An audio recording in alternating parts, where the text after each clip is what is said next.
Uganda, it indicated that the financial literacy levels for Uganda stood at 50.4%. So, which implies that within our population, financial literacy is average. And when you financial literacy is very, very important, because it's not just about defining your goals as a person, but it can actually define your very survival tomorrow. I think, first of all, the vision, of course, is great. What has been done so far is great. What's going to happen as well is great. And I'm glad, and on behalf of Standard Chartered. The association is great, and it's one of the first things that we should really highlight. So every district in Uganda will be having a financial literacy chapter, and the chapter will be led by financial literacy trainers, members of our association that live and work in those areas. These members will be required to deepen financial literacy within their districts, both geographically, but also in terms of creating content that speaks to the people in that area. So gone will be the days when someone has to travel from Kampala to go and conduct a training in Arua. We'll have people who live and work in those areas and understand the language and the culture in those places.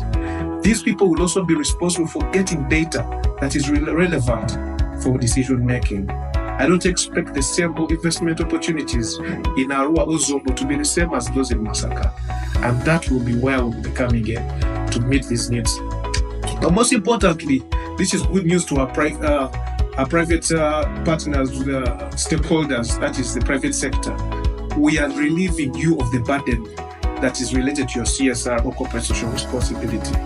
We know that many of you would like to give back to society, especially in your areas, but because of the lack of resource, the human resource to go ahead and do these activities, the association comes in to give you credible trainers for those of you who want to participate in financial literacy.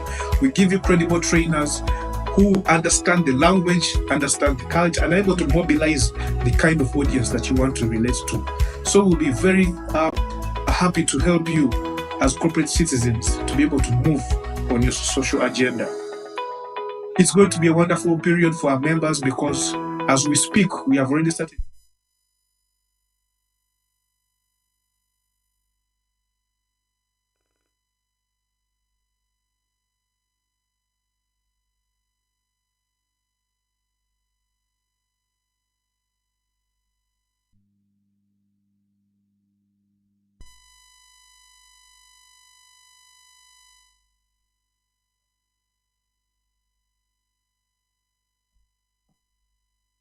This year marks our second birthday.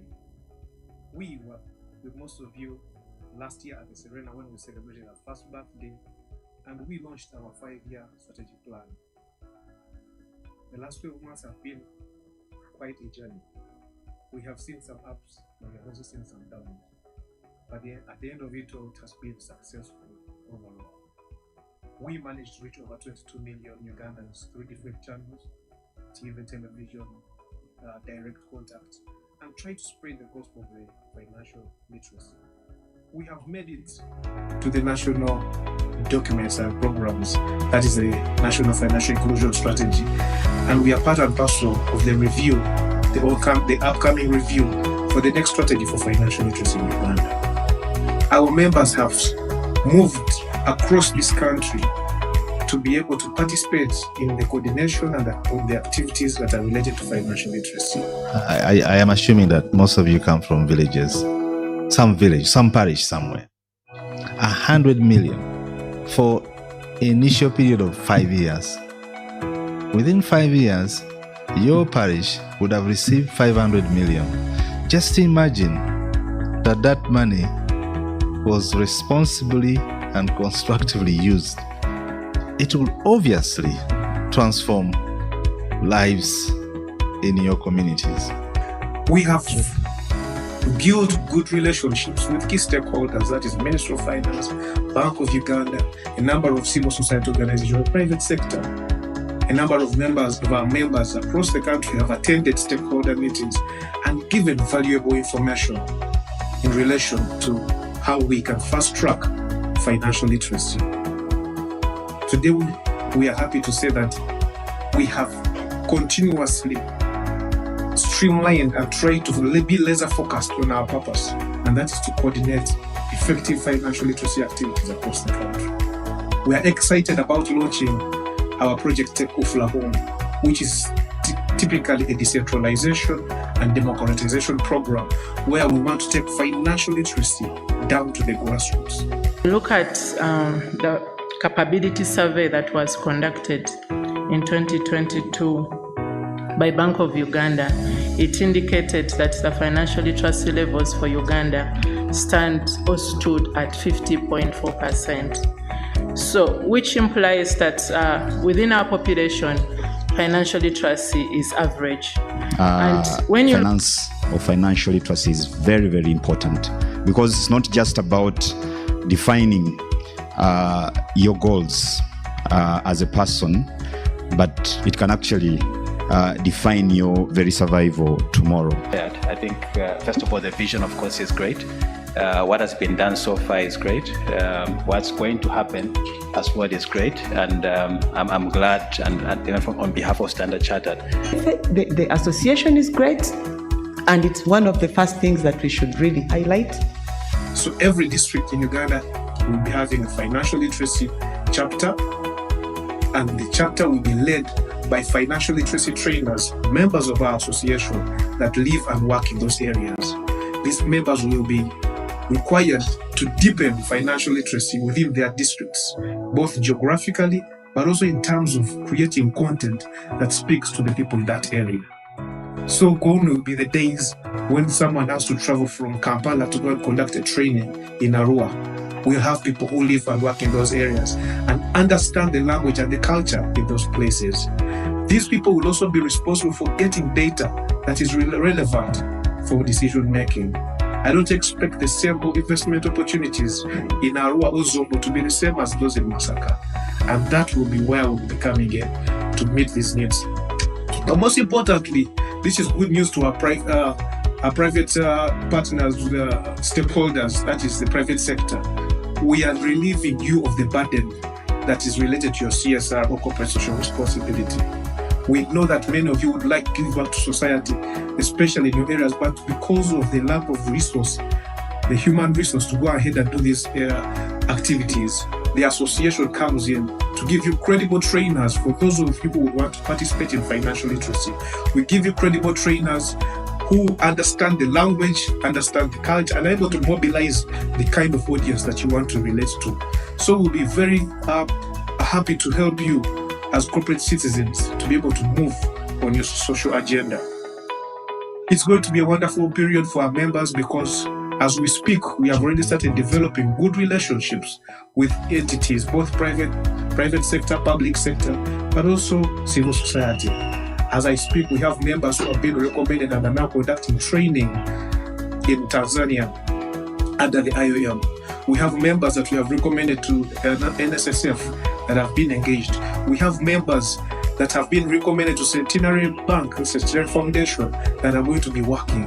So the market is open to us as trainers, and it's for us to begin to be prepared for the opportunities that come. We call upon all association members to polish up and to enhance your skills and to be on point so that when the opportunities come, they will find you ready. We couldn't do this without the support of institutions like NSSF, Bank of Uganda, Ministry of Finance, Centenary Bank, Bank of Baroda, who have held us, Equity Bank, who have held our hand from the time we were just a briefcase organization to now when we have an office and have premises. We are looking forward to continuously implement the programs that we laid out in our strategy, one of which is actually setting up a financial literacy institution that will bring together all trainers and accredit them and standardize them to be able to deliver uniform and quality financial literacy.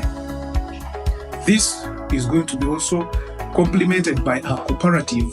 We have already set up a steering team that is going to put together a cooperative plan where members will be able to benefit from affordable credit, but also be able to gain value for their money as members. So this is really exciting, and we couldn't have done it with a wonderful team, with the leadership, with the support from the corporate institutions that we've been working with, and we look forward to a brighter day soon tomorrow. Thank you very much, and see you there.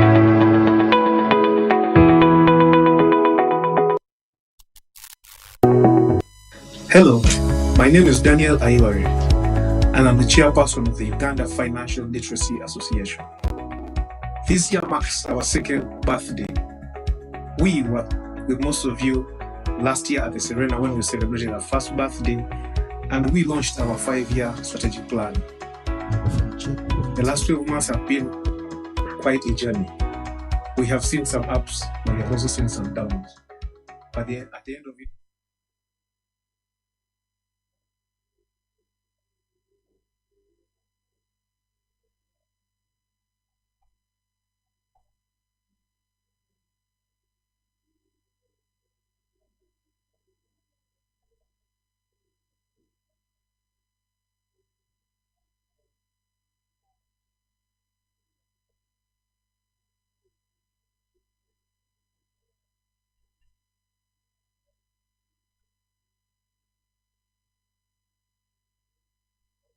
Check 1, 2.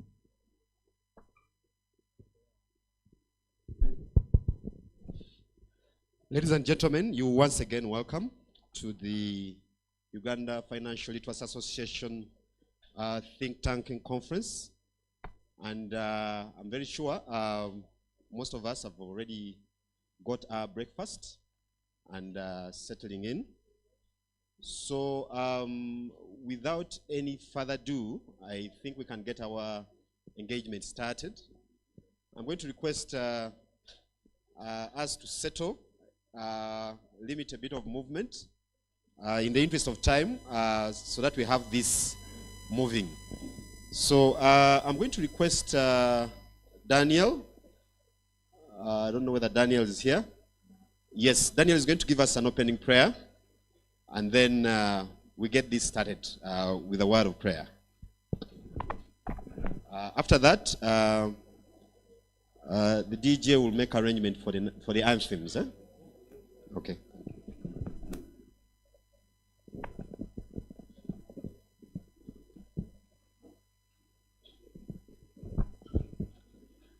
Let's pray. Dear Lord, we thank you for the blessing of this morning. We thank you for the far you've brought us. We just want to say, Ebenezer, thus far you've been with us. We want to commit this day in your hands, even as we share, as we discuss this morning. Bible reminds us that our people perish because of lack of knowledge. Lord, here we are. We ask that you continue to give us strength as we continue to share this knowledge with our people in our communities, in our different districts, in our different locations across this country, that, Lord, your people will be informed, your people will make better decisions as far as their resources are concerned. Because even in your word, it is about you who says financials should be taken good care of, because there is always something that comes. This morning, even as we continue to deliberate on plans on how we can go about this, we ask that, Lord, you will lead us, continue to protect us. Even our colleagues who are not here, we pray that, Lord, you will lead us safely. And while we are here, continue to give us more knowledge, wisdom, and understanding, that we will be able to continue to serve you and serve your people through financial literacy training. So we thank you and give you all the praise. For in Jesus' name we pray. Amen. Thank you. Thank you, Daniel. The anthems, please. We can all be outstanding.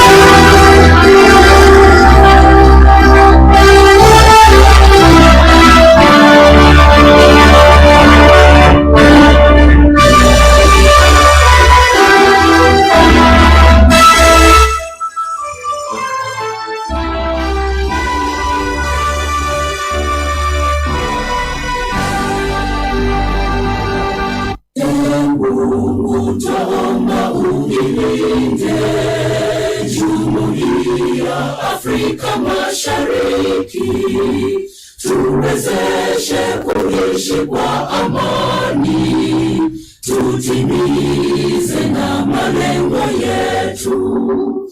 Jumuiya yetu sote tulilinde, tuwajibike, tuimarike, umoja wetu ni nguzo yetu, idumu jumuiya yetu. Right, thank you very much. We can have a seat.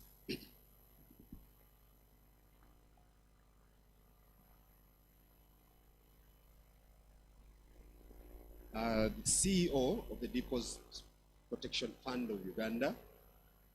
I've seen representation from the Credit Reference Bureau, several people from government and policy making, the business community, our brothers and sisters in the BDS space, business development support, all protocol observed. Ladies and gentlemen, you once again welcome to the Uganda Financial Literacy Association Think Tank Conference. Now, underline the word think tank. I know as a country, that's a space probably where we need to do a lot of work. Because the moment I see the word think tank, I see solution seeking. And I think that's what we are here to do in respect to financial literacy. Now, we are moving under the theme leveraging financial literacy, to achieve Uganda's ambitious target of a tenfold growth by the year 2040. I was looking at the numbers, and they're quite something. We are looking at growing our GDP from around $50 billion to $500 billion in 15 years. This is 2025. Now, again, I try to go deep and try to understand how we are going to do this. And among the things is increasing domestic savings from around 21% to 40%. Now, you can't do that without financial literacy. And we all know you can't invest, because investment is another element that we are looking at to achieve this ambitious target. You can't invest without saving. You save, then invest. Other than that, you borrow. Debt management, again, becomes another key component. Again, you can't be a good borrower and a manager of debt if you're not financially literate. Now, all this is wrapped in the environment where we operate policy. And this, again, if we are financially literate as a population, and again, by extension, our leaders, then we can make good policy that can enable this. So I don't want to preempt that. I know all of us, we are selected to participate or to be part of this engagement for a purpose. And we are here to actually pick your mind and see how we can compare notes. We're going to have a panel discussion here. We're going to have, presenters from both private and public institutions that are going to share with us. But again, I don't want you to just be observers and takers of notes. We want to hear from you. We want to, pick your mind on a couple of things. So without any further ado, ladies and gentlemen, let me kindly request the Vice Chairperson of UFLA, Uganda Financial Literacy Association, Apollo, to come and give us his opening remarks. Thank you.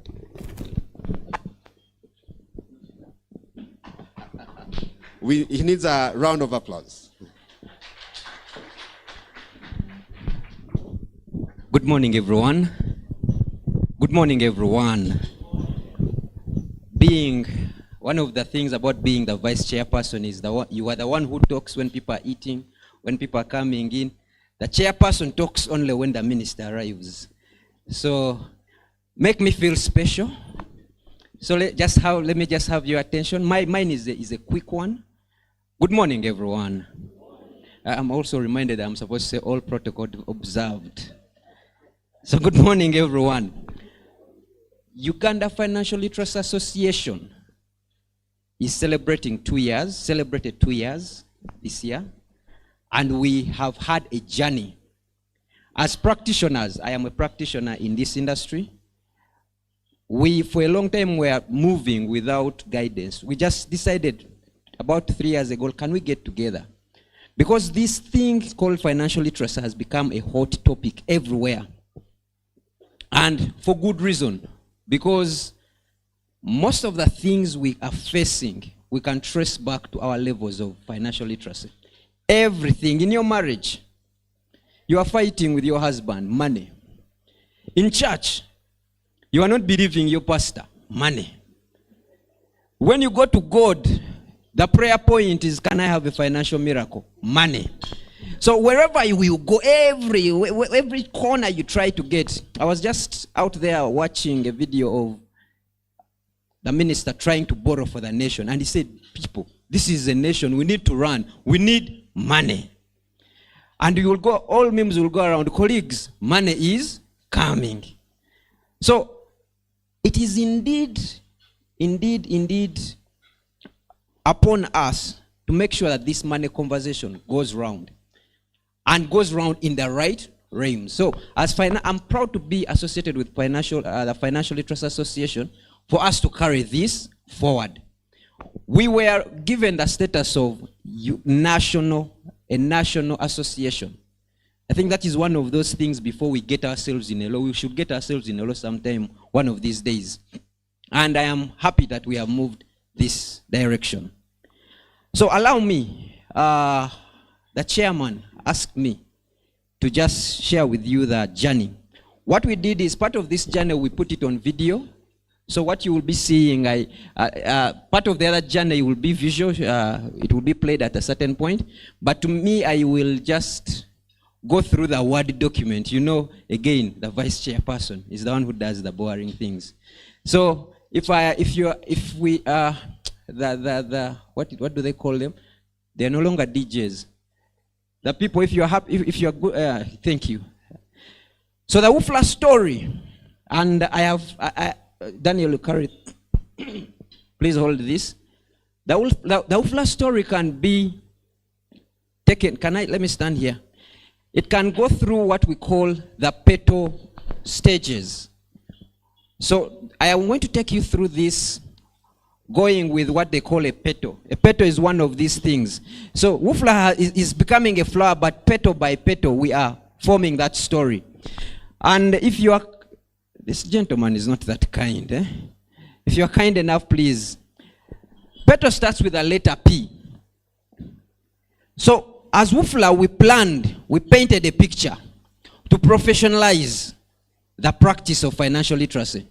We started out there and said, let us imagine a Uganda where in school, people can talk about money. At home, it is comfortable to discuss money. We need to have that in government where we can discuss money. Corruption is happening because we are not having enough money discussions at a personal level. We are planning for the country but never planning for our pockets. So we end up picking from the country to plan for our pockets. So as UFLA, we decided let's plan to professionalize and project a picture of financial literacy. We went ahead, please go on, and we went to A. Please say E with me. All of us. You know, I'm a teacher, so I like knowing that the class is there. All of us. So we decided to start with the easy things. It's easy. It's not that easy, but it's easy for us to have an association. It's easy to seek for membership. Now, there are over 100,000 practitioners in this, but it's easy to get 20 and start. So we decided let's start with the easy bits. Let's get the membership. Let's get membership activities going. Let's get membership engagements going. And we are doing that. We have been doing that for the last 2 years. Every last Friday, including this Friday, in the evening, we have what we call a trainers round table. Because also us who are in UFLA, us who are calling ourselves the financial literacy practitioners, when you look through our pockets, sometimes you call for the blood of Jesus. So we need to have that place where we sit and engage ourselves. While we are telling people save, and then you look at your saving account, it's like a dollar account. It has 5, 7, things like that. So we have that space. It's easy.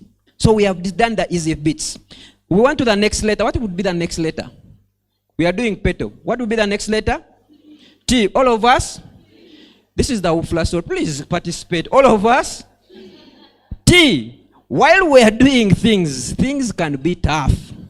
Ladies and gentlemen, the minute you say we are planning to professionalize this and we have started with the easy bits of picking the membership, tough times come.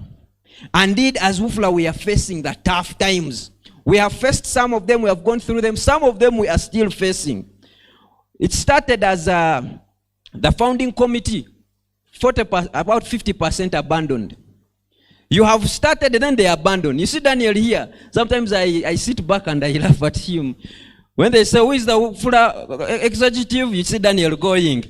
Where is the other people? They are there. He's just telling people they are there. They are there.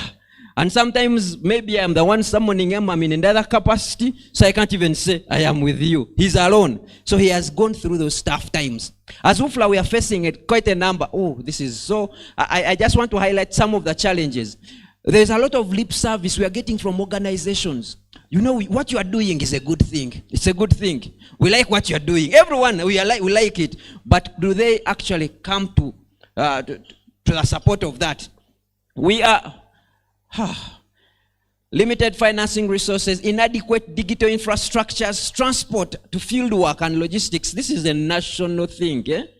We have district chapters. We expect Daniel to be in different places. By the way, it's not his full-time jobs, but we expect him. We expect him, and there's an allowance we put up as the executive for the bus. He takes the bus service.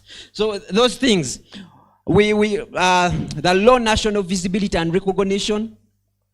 Any of us who are here, you will know that when one of my colleagues, when she was coming, said, but I've never heard of this association.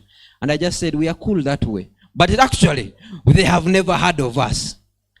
So that is a challenge. Yes, thank you so much. Now I can. There are gaps in research and data policy. I mean, this particular thing, everyone is doing financial literacy. And everyone is doing it independently. It's one of the things where you enter into an organization. When you enter into a home, everyone is doing it, but independently. So, yes, those are tough things. And that's why we are here. We shall overcome them. Then we go to the letter. Which letter do we go to? A. As WUFLA, we are accountable. At least we have decided to make ourselves accountable. We have sought out authorities to actually regulate.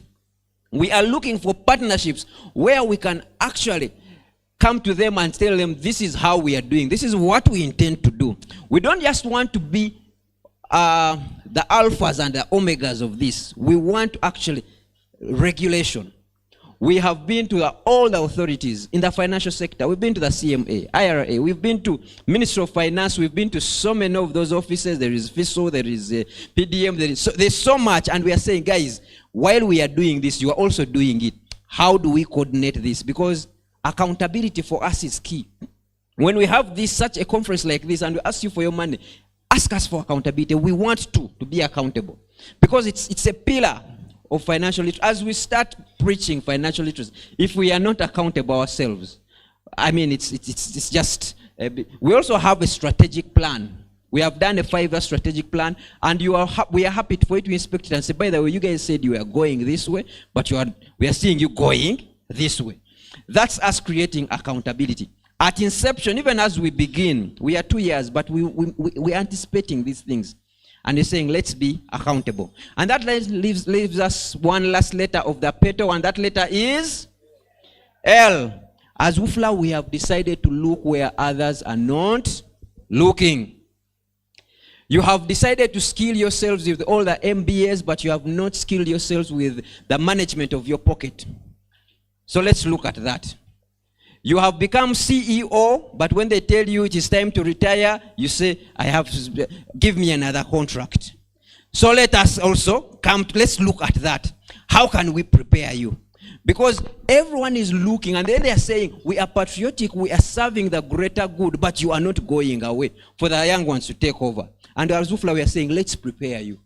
We are looking at those spaces. They are personal. The bit about personal finance, it's actually personal. You can institutionalize it, but it still remains personal. So as WUFLA, we are doing that kajanja. Asking questions. Coming to your children and asking them, by the way, Do you think your father is going to be able to pay school fees for you in the next 5 years? Are you supposed to be in this school? Things that seem like we are overreaching, but if we don't have these conversations now, the consequences are bitter. So we are looking, please, let me try to read those things. As UFLA, we have gone ahead and done TOTs. We are planning to do TOTs. All of you know the entry point for TOT is Bank of Uganda, and it will always remain through Bank of Uganda. But as UFLA, we are saying, let's democratize that. Can we assist through the guidance of Bank of Uganda and have it there? That's looking where others. We are looking for global certifications. We are marking, Daniel here and I are working on a global certification. There is what in the other countries, I haven't been to them, but I am online with them. There is what we call the certified financial planner. So the financial planning field in Uganda is mainly taken by the accountants, the CFAs, and maybe the lawyers, but also your parents, the house girl at home, very many people. There is not that particular person who actually should look at your things and says, I can mark and say, this is a good thing or this is a bad thing. So we are exploring for the certified financial planner certification, bring it to Uganda. It's a huge thing because would be the second country in Africa. It's only South Africa that has that.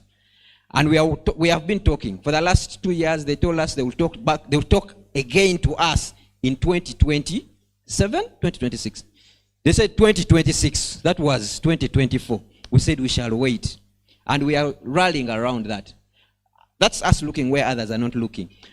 We are doing continuous development roundtable. We are telling you that. As trainers ourselves, we are also getting ourselves trained. Every evening from 7 to 9, we are just talking to ourselves and saying, guys, we are not doing this well in this particular bit. We are, now you have made them small again. Please remove my face, I'm okay. Let me see this, yes. We have launched the district chapters. We are now in 77 districts. You know, when I started, we had 36. Now we have about 138 districts. So we are in 77, half, 50% in Uganda. We have presence. We have rolled out the UFLA web portal and mobile something. We have there is also something I need to say about this, and you'll be seeing it because as UFLA has a good relationship with NSSF. All NSSF people say amen. Yeah, they are all in here. And using the resources at UFLA and the resources at NSSF, we have developed a robo-advisor. So soon we shall be rolling out, and you can get financial advice, of course to a certain degree of accuracy, from a robot. Just type in, how can I use my Kameza to achieve this? And you will have that. So that is, those are partnerships that are going on, and we are getting inputs from all the other financial entities because this robot advisor is reading from their websites and the information they are putting in there. It's not going to tell you about the things in US, it will tell you about the things in Uganda. And we are relying on the deposit protection and the Bank of Uganda, IRA, all of you trainers, whatever you train and it's financial literacy related, and it is out there, that robot advisor is able to pick and make sense out of it. So those are things we are doing. We are in partnership for creative industry edutainment. You are going to be seeing quite a lot of financial literacy happening at comedy stores. You are going to be seeing it. You are going to influencers coming out to actually challenge you. The things you listen to normally where you just go for entertainment, we are going to put in education. We want to have this, you know, financial literacy is not an event. It is actually a lifestyle. You need to find it. Every morning you wake up and you are talking about Arsenal versus this bit. And you are talking about how you are going to fire that team. And as if you have any stake in that team. We also want you to take some minutes and start talking about your own finances. So we are going to get into your space. As UFLA, we are going to get into your space. We are going to be on your pillow. Pillow talk is going to be about your finances. Because guess what? When you don't have these conversations, they are splitting you up. As families, you know, everyone here knows a relative that they are in conversations with, they're not having conversations, but they're having problems about their father's land, their grandfather's land, because such conversations didn't happen. So this gentleman doesn't like me. The formation of, we are looking at the formation of the cooperative, content development, and so many, many things. Ladies and gentlemen, as WUFLA, we are excited. For us, we shall continue on this journey. And as I wind up, please go to the last slide. So that is our PETAL. Ladies and gentlemen, as our PETAL states, we have painted a picture of professionalism, and we started with the easy bits. Tough times have come to us, but it is okay. We shall overcome. We are accountable, and we are looking where others are not looking. NSSF is a big partner, and for us at NSSF, I work with NSSF. We believe action changes things. We have started Smart Life. I don't think I can go away without talking about Smart Life. If you're interested, the NSSF people, please scan. You can scan that code. Gentlemen, put this thing. The information is relevant. The people are here. They are seeing me. You're also showing them there. Scan that code. Please scan that code, and you are able to be part of the NSSF family under the voluntary aspect. You will have that code also as and we go on. But let me, as we have, my closing remarks would be our purpose meter. Now, WUFLA, I've told you, NSSF is our big partner. It remains to be our big partner. I don't know until when, but is our big partner and believes in this mission. So we gauge ourselves, and this is our purpose meter in local language. We have distanced ourselves from valued mouths. Those people with valued mouths and clean hands, all they do is talking, and they do nothing. Very clean hands, we are going to do this, we shall support you there, we are distancing ourselves from you. We want actors. We are those people who say things and do nothing. We are distancing ourselves from you as WUFLA. Those persons who sell products but don't consume those products, we are also distancing ourselves from you. And those who believe with me say amen. Hey. There are those persons who demand salaries and deliver excuses. For us as WUFLA, we are saying our membership, wherever you are, Mr. Chirio, Philip, if you are in Equity, Edgar, if you are in, where is Edgar? You are in Centenary. Wherever you are, we expect you that when you demand salaries, you also deliver results. We want people to stand out and they say, that guy is a WUFLA member. The way he's delivering is a WUFLA member. So our members who are delivering excuses at their workplace, we delist them. We are distancing them. Those who are skilled in reasons and justifications but not in results are not our membership. They have a reason why this is not happening. That is not happening. They have a reason. They even have a paper. They write a paper on it. No, ours, it is about results. And those are the conversations we have at the round tables. Those who have no relationship to value apart from the remuneration they receive, those are not our membership. Our membership looks like we associate with those people who, when their children are talking about to their other children, they say, when my father was, like they are proud of their own, their fathers because of what you do. Those are the people we associate with. And we mentor into our membership. Gentlemen, you're cutting out some of my things. Those who, when they're in a meeting, people are asking you, but have you consulted with Apollo? Have you consulted with Chiyo?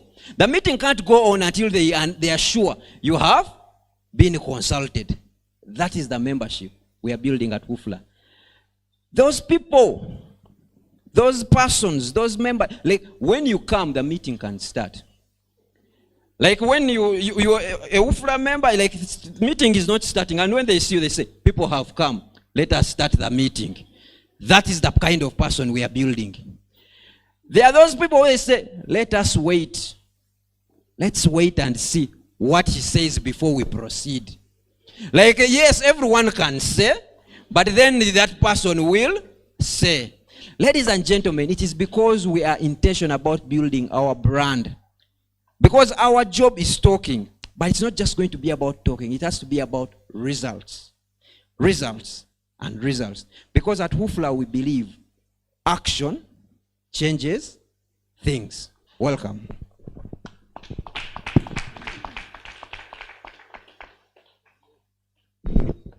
Another round of applause for Apollo. Thank you very much, Apollo. Quite interesting issues is raising there. I was touched by the element of regulation.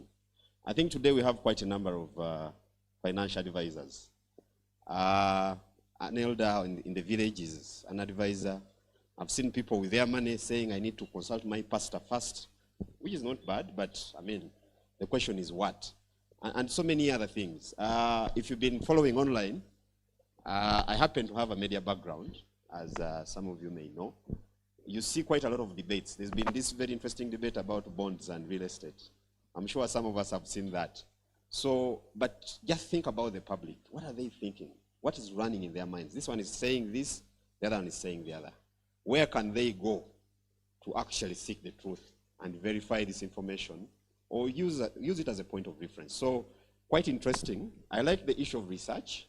And again, from my background in media, we always struggle to get good, bankable facts for our stories. Because and I like the word think tanking here, where we can look and get good data, which we can convey to the public. Because we also inform the public about some of these things. So quite interesting. I'm happy that I'm here and that you're here. So without any further ado, kindly allow me invite the chairman. He's going to do the honors of inviting the CEO of Deposit Protection Fund of Uganda to give her remarks. A round of applause.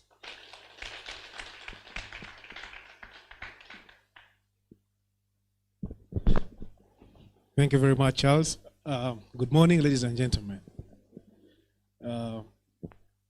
It's because I was seated near her, but I'm not worthy of being the one to actually usher here, but I will take the honor to introduce to you all Dr. Julia Claire Olima.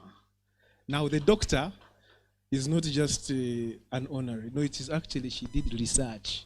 She did research, so she's actually a real doctorate. And she is the CEO at the Deposit Protection Fund. I think now she's running probably in her 7th year or so, and she's actually the founding CEO of the fund. Hey, so women now, I know now you're planning your next Dominate conference. She's here. She's a pioneer in the sector. Of course, she'll be telling you more about the Deposit Protection Fund. It's a key institution in our financial stability. And she's certainly a wife and a mother of some beautiful babies and who are grown. And I think that is all I should say, otherwise I might go beyond. So ladies and gentlemen, please put your hands together for Dr. Julia. Thank you.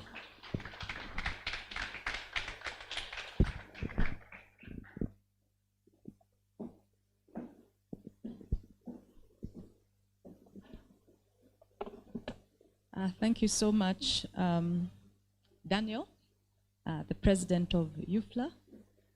Before I start with my official speech, I'd like to greet you all and also say that as the vice chair was going through the PETAL, I associated with the P part, the planning part, because when Daniel was thinking through this idea, he shared it with me. That was like 3 years ago.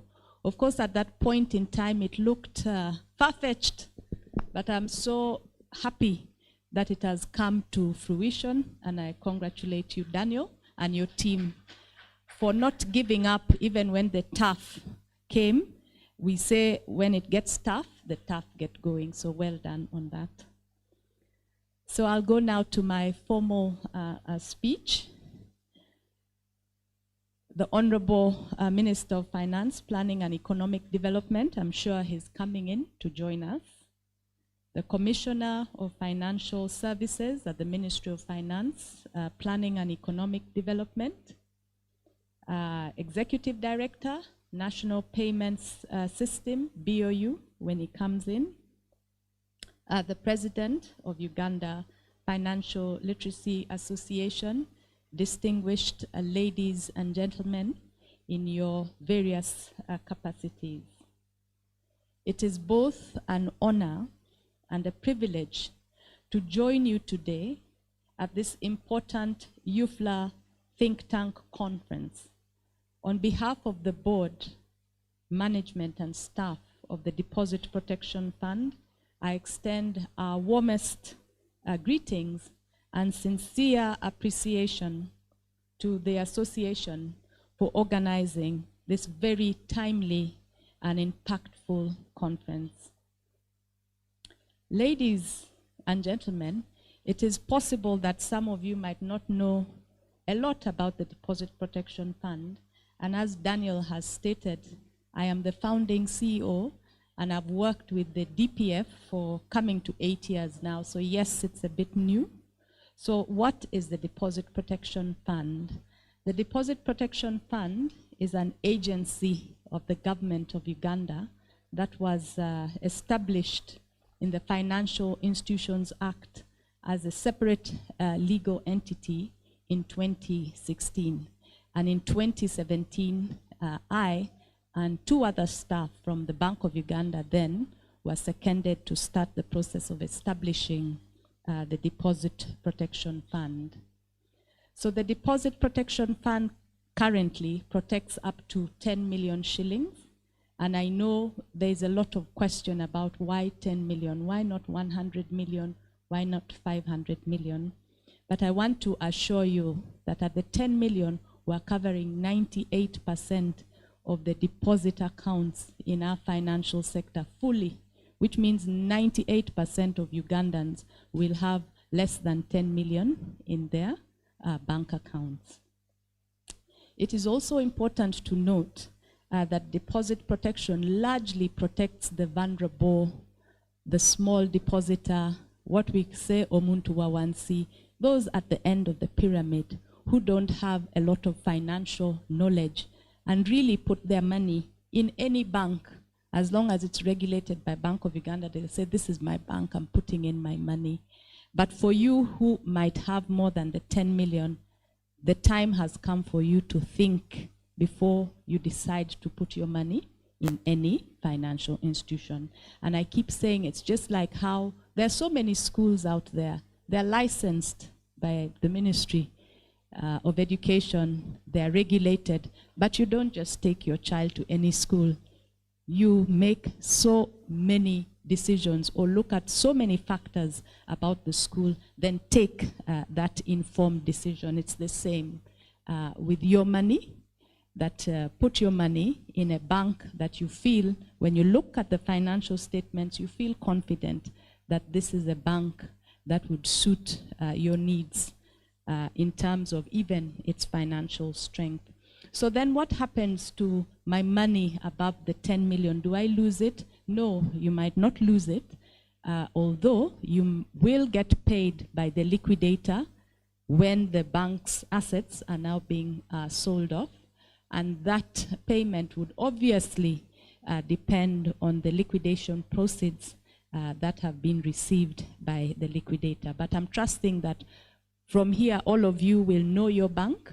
The same way the banks want to know their customers, you also have to know your bank and make wise financial decisions. And so therefore, this conference the focus of this conference resonates deeply with our mission at the Deposit Protection Fund, which is to foster public confidence in the financial sector by safeguarding depositors' funds and promoting financial stability. We believe that financial literacy is not just a complementary initiative, it is a foundational pillar in achieving this mission. As we witness the official launch of UFLA chapters across now 77 districts in Uganda, I commend UFLA for its bold and inclusive approach to democratizing financial knowledge. These district chapters will be instrumental in ensuring that financial education reaches every corner of our nation, especially the underserved and the rural communities. And this matches with also the target audience for the Deposit Protection Fund.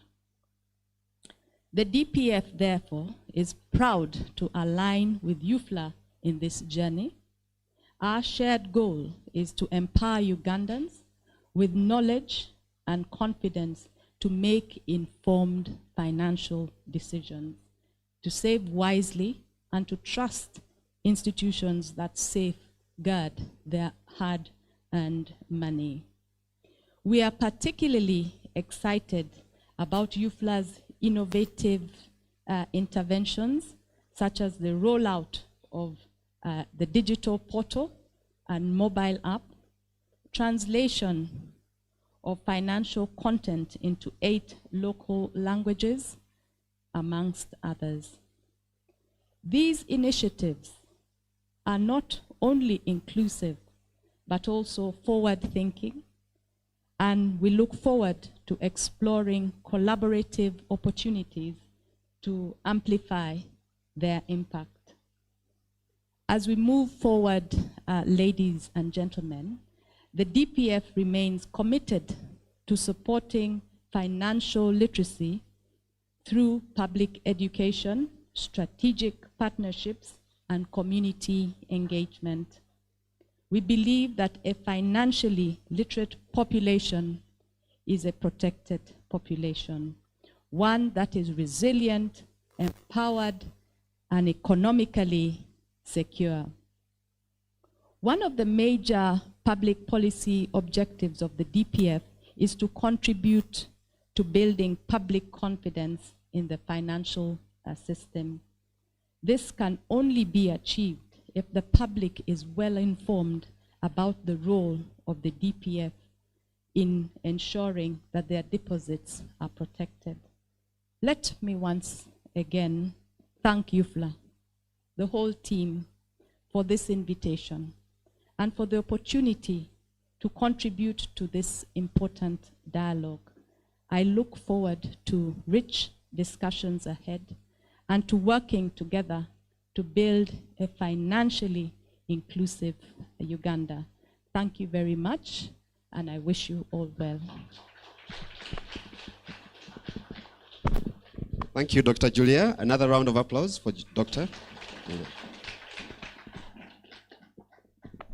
Yeah, quite an interesting presentation. Of course, these days you can't take anything for granted. We saw what happened in 2008 when the global financial economic crisis happened. We realized that banks can also be challenged sometimes. So when we have another layer of comfort in the name of the Deposit Protection Fund, I think it's a good thing. So thank you for that presentation. So we're going to have another presentation. Victoria, you're going to give us our next presentation. Before we go into the panel discussion, as Victoria prepares to come, the members of the panel discussion kindly be prepared as well, because we're coming in immediately after that. And then we have discussions about what we've learned so far, and of course pick your minds on a couple of other things. So Victoria now has the floor.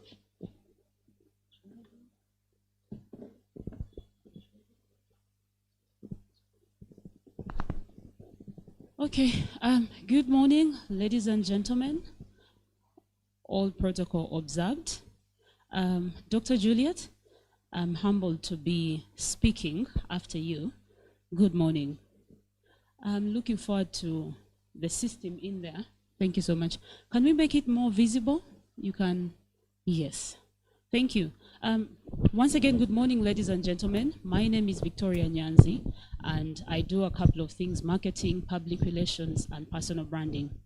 I specialize in making sure that people are visible for their skills, for what they do, so that they can be paid.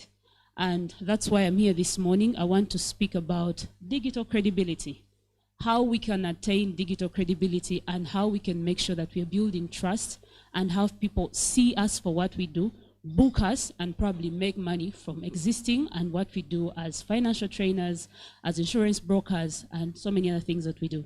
So I know probably we have heard of social media, or we've heard of digital era and anything of that matter. I believe it's a common subject or something we've heard about. When you were sharing, you spoke about the conversation that was happening, bid bonds and real estate. So I believe most of us have heard about what happens on social media, or let alone we are on social media. We're on social media, and we are thinking. It's a think tank. We have to think. We are on social media. Amazing. We are on social media. So that's beautiful. To make our conversation really smooth. Next slide, please.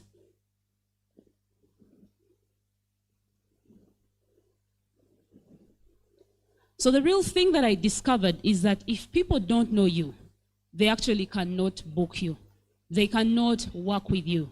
There is a new phase in the digital era, We do all of these things. We have gone to Bank of Uganda, gotten certifications. We are out there in the districts doing what we do. But ideally, if people don't know you to a level of trusting you, they cannot book you. You're going to rely on a recommendation from Daniel, a recommendation from Stella, a recommendation from Jane, because you're not doing the work to actually make sure that people know you. I don't think it's visible enough. Can we see anything on that board? We can? Okay, if we can then. People at the back, can we see anything on this? Okay, we can, so we'll work with what we can see. So I want us to just have a little 10 minutes chat about how you can transform your digital presence and how you are going to transform it after this session to something that people can book you for. Booking you for is people calling you. They should call you. They should be able to find you. If I'm looking for a financial literacy trainer in Mubende, I should find you. And I should find you on social media. I should find you on the search engine. I discovered that it's possible because back in the day, I had my social media saying marketing and public relations consultant based in Uganda. And people used to find me on Google. Someone from Netherlands, from somewhere, tells you, oh, I was on Google, I was searching for marketing consultant in Uganda, and from the many things that came up, your profile came up, I want to do a market research. So I know it's possible for you to put yourself out there, which they call personal branding, and you're able to be visible and booked by the skills that you do or what you do.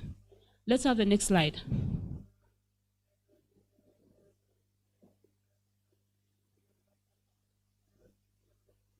So in case someone is pretty wondering, why does this matter? This is a Gen Z conversation. Gen Zs, 30, 32, 28 have mastered it. They want to be everywhere. They want to be on social media. Why do I have to really be on social media? Honestly, what I've discovered is, right now, your digital presence is like your professional CV. We are in this room, we are part of the association because we want networks, we want connections, we want all of these, so many other things. I think we are probably 150. We are like 150 in the room.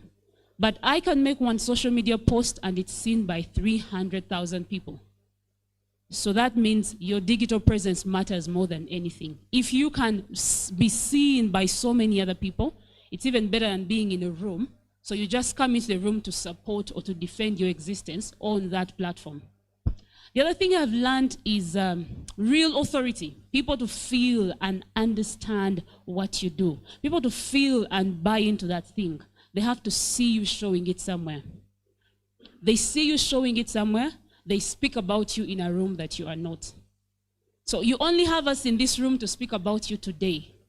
Now we need to see you on LinkedIn, on TikTok, on these platforms, speaking about this finance, speaking about this money, this literacy, so that we can reference you to other people. And some of us have been doing it, but I'm just going to break down the reasons why maybe we are not doing it right. Let's have the next slide.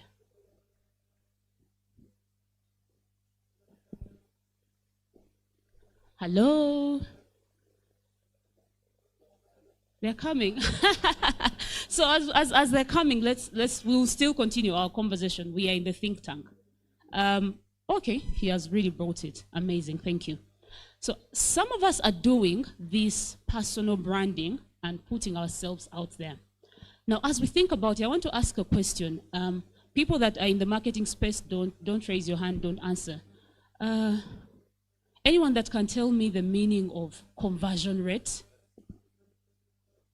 Like, you can tell me what conversion rate means. You should not be in sales or marketing. Yes, please.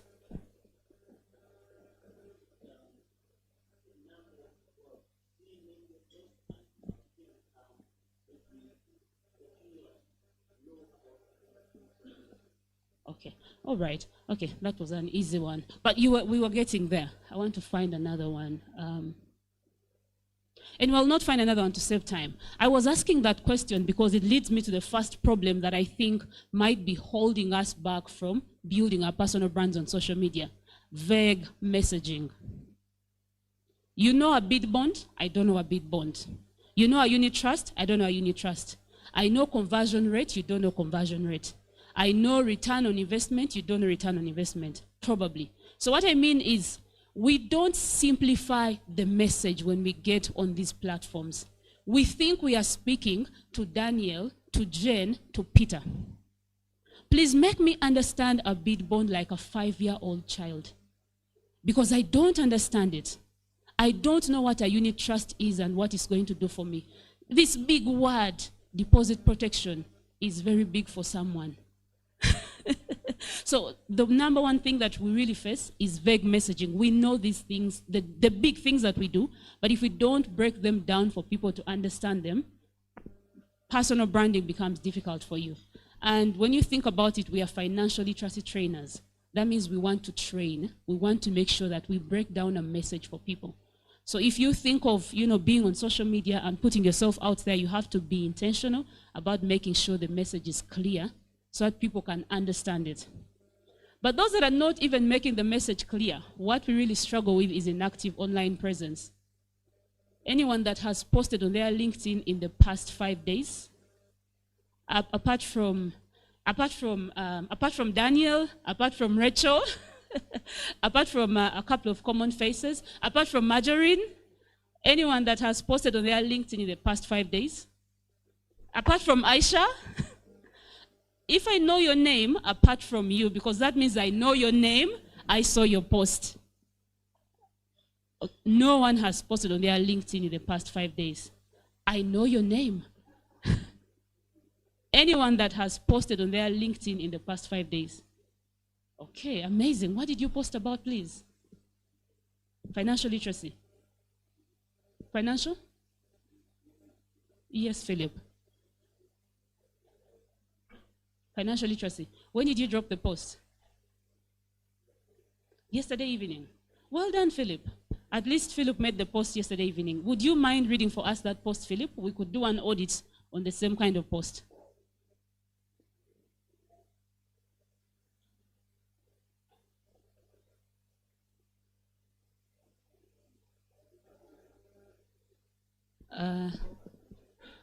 Can I bring you the microphone? I'm very comfortable because we are thinking.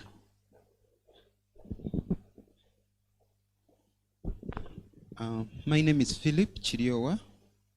The title is Focus on Your Strength, because I realize that many times as practitioners, we normally focus on our weaknesses, yet all of us have strength.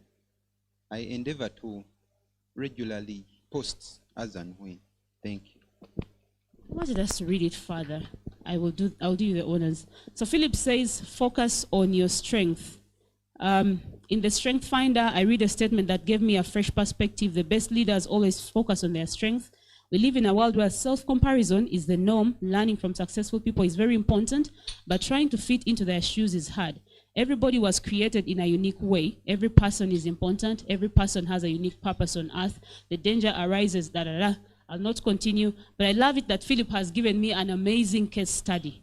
I started when I shared that personally, I realized that being on the digital world and showing up works when you intentionally put yourself out there, because someone found me with a keyword, marketing consultant in Uganda. So Philip has a LinkedIn page, but on his LinkedIn page, we don't know what he does. It has dashes. It has, if I could zoom in, it has dashes. So as we think of this personal branding and building the visibility, when you get onto the LinkedIn, Philip, I don't know if you saw where the dashes are. You saw where they are. So the dashes on Philip's LinkedIn page are here. He's existing, but we don't know what he does. But he's a financial literacy trainer. He's a certified trainer by Bank of Uganda. So when you come across Philip's post, how are you going to trust him if he has not described what he does on his LinkedIn headline? You have a job for him, but you don't know, is he a business owner? Does he own a boutique? Does he sell suits? But if he puts certified financial literacy trainer by Bank of Uganda, you're probably going to find him. Thank you, Philip, for the case study. DJ, is it DJ? One of the two? Thank you so much. So the other thing that might be holding us back is no evidence of expertise. We do so many different things. You go in Luwero, you go in Boyogere, you train people, you do Rotary, you do what? You don't put anything anywhere. There is no digital footprint about what you do on social media. Your personal brand is existing in this room because we know you, but out of this room, it is not existing. Zero. The other thing would be the fear of showing up. So we started from those that are showing up. They are showing up, but they are telling us, you need to buy a bid bond. Why you need to buy a unit trust? Why you need to buy a bid bond? And I need to know, what is a bid bond? Is it that Bank of Uganda is taking my money? Those are the ones that are showing up. Then there is us that are not even showing up. We are not there. Then if we are there, there is no evidence of our work and what we are doing, but we are existing. And then there is us that are not even existing. We fear to be on social media.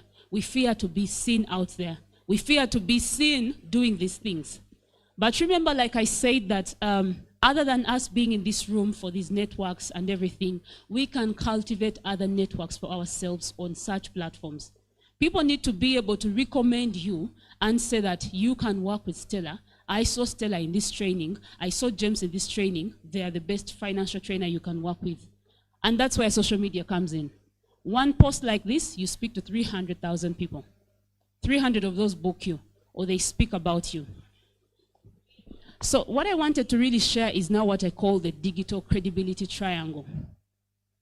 If you have been on social media, or if you've been trying to get on there, if you've been thinking that you are building your brand on social media, I want you to really look at this triangle. It starts from the message. Is your message clear? Is your message simple? Clarity and simplification of the message. I didn't know how much power it holds until a month ago I was trying to explain the difference, I was trying to explain unique value proposition when you have something unique about you that somebody else doesn't have. And I used a very easy example. I told people, I'm in Africa, I don't have a washing machine, I still call someone to come and wash my clothes. So I have two laundry ladies. One comes on Saturday, she washes the clothes, hangs them on the line, and goes to her house. So when I come back, like I'll go this evening, I unhang them, I put them in the house. Then the second laundry person comes on Saturday, she washes the clothes, hangs them, spends time in the compound, slashes, does everything up until when the clothes dry. She unhangs them, folds them, puts them away. Anytime when I'm thinking of who of these laundry women I should call, I think of the one that does the extra thing. She unhangs my clothes, keeps them, folds them, and everything. People told me, hey, all along, this is the value. This is what can make someone unique. So I have to think of what extra thing can I do? What can I add that other people are not doing? It told me that it's very important to simplify a message. What you know, I don't know. So that means you need to make sure that I understand the message that you know in the simplest ways possible. That's where the triangle starts from. Message. Simplify your message, clearly communicate it so that we can understand it. Please break down all of the different financial lingo. Make sure that your son can understand that lingo. I wanted to explain to my nephew the difference between Aunt Stella and Auntie James and Auntie Jen, and that explanation could work. I will call Auntie Stella because when she's finished washing, she will unhang our clothes and she'll iron them. I'll not call Auntie Jen because she'll not unhang our clothes. And my son could understand, hey, this is the difference. The second of the triangle is now media, which is the proof of credibility. All of us get the opportunity to get into spaces, to train, to meet people, but we don't intentionally put these things on these platforms. We hold them in our phones, and how many of us put them on WhatsApp status? WhatsApp status personal branding? Representatives of WhatsApp status? Yes, I know many of us are represented. WhatsApp status, we are so many. But the question is, when the status expires, how can we backtrack what you did? How can we backtrack what you did on WhatsApp status? So many of us do that. I do this. People know what I do. Even on my WhatsApp, I post these things. I would love us to take an extra intentional step to put those things out there. The third thing on the triangle for me is momentum. You have clarified the message, you've broken it down, you've made it easy to understand. You are really putting it on media. Momentum is how you're going to consistently put that message out. Philip did it yesterday evening. I wish he can do it again today evening. I wish he makes it a point to do it every 3 or 4 days in a week. Because the more I see Philip doing it, I'm not going to forget him. I need to see him consistently delivering the same message, and I'll know that Philip is the financial trainer I need. The whole topic of conversation was personal branding and how financial literacy trainers can position themselves for opportunities. But personal branding is you picking what you do and putting it out there. So in a mix there are things that are hindering you from putting it out there. One of them is the messaging. The other one is you not showing proof that you're the right person to deliver the job. The third thing is you not consistently delivering that message. DJ?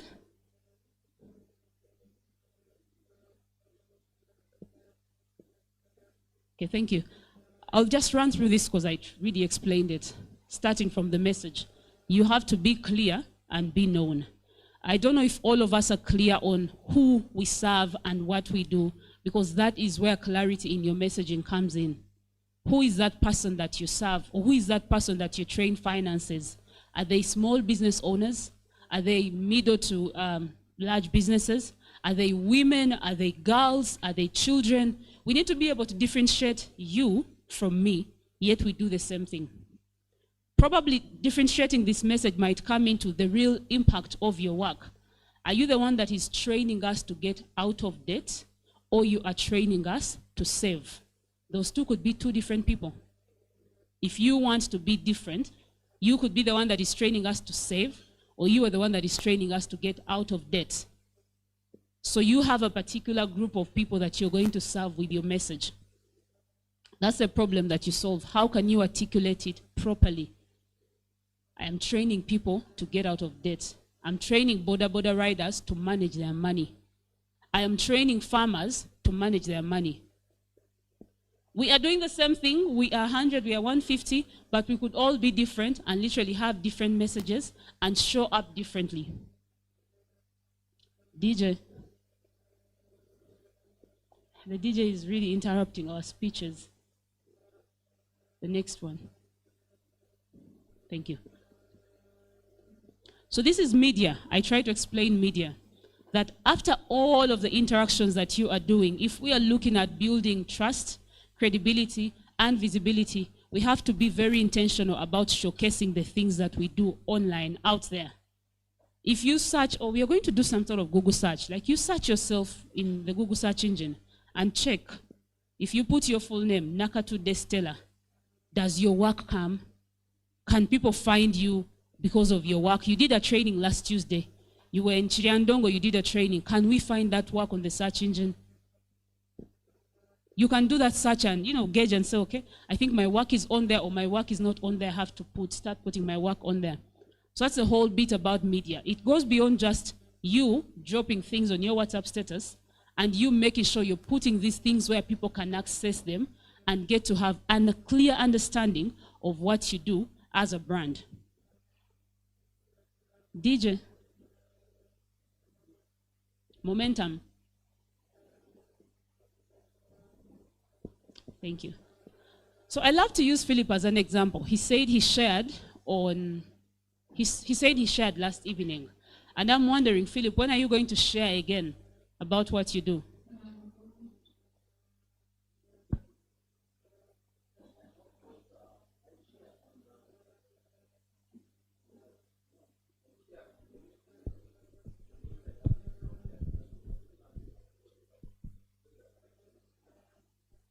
So where are we sharing again, Philip? I want to look forward to what you're going to share next.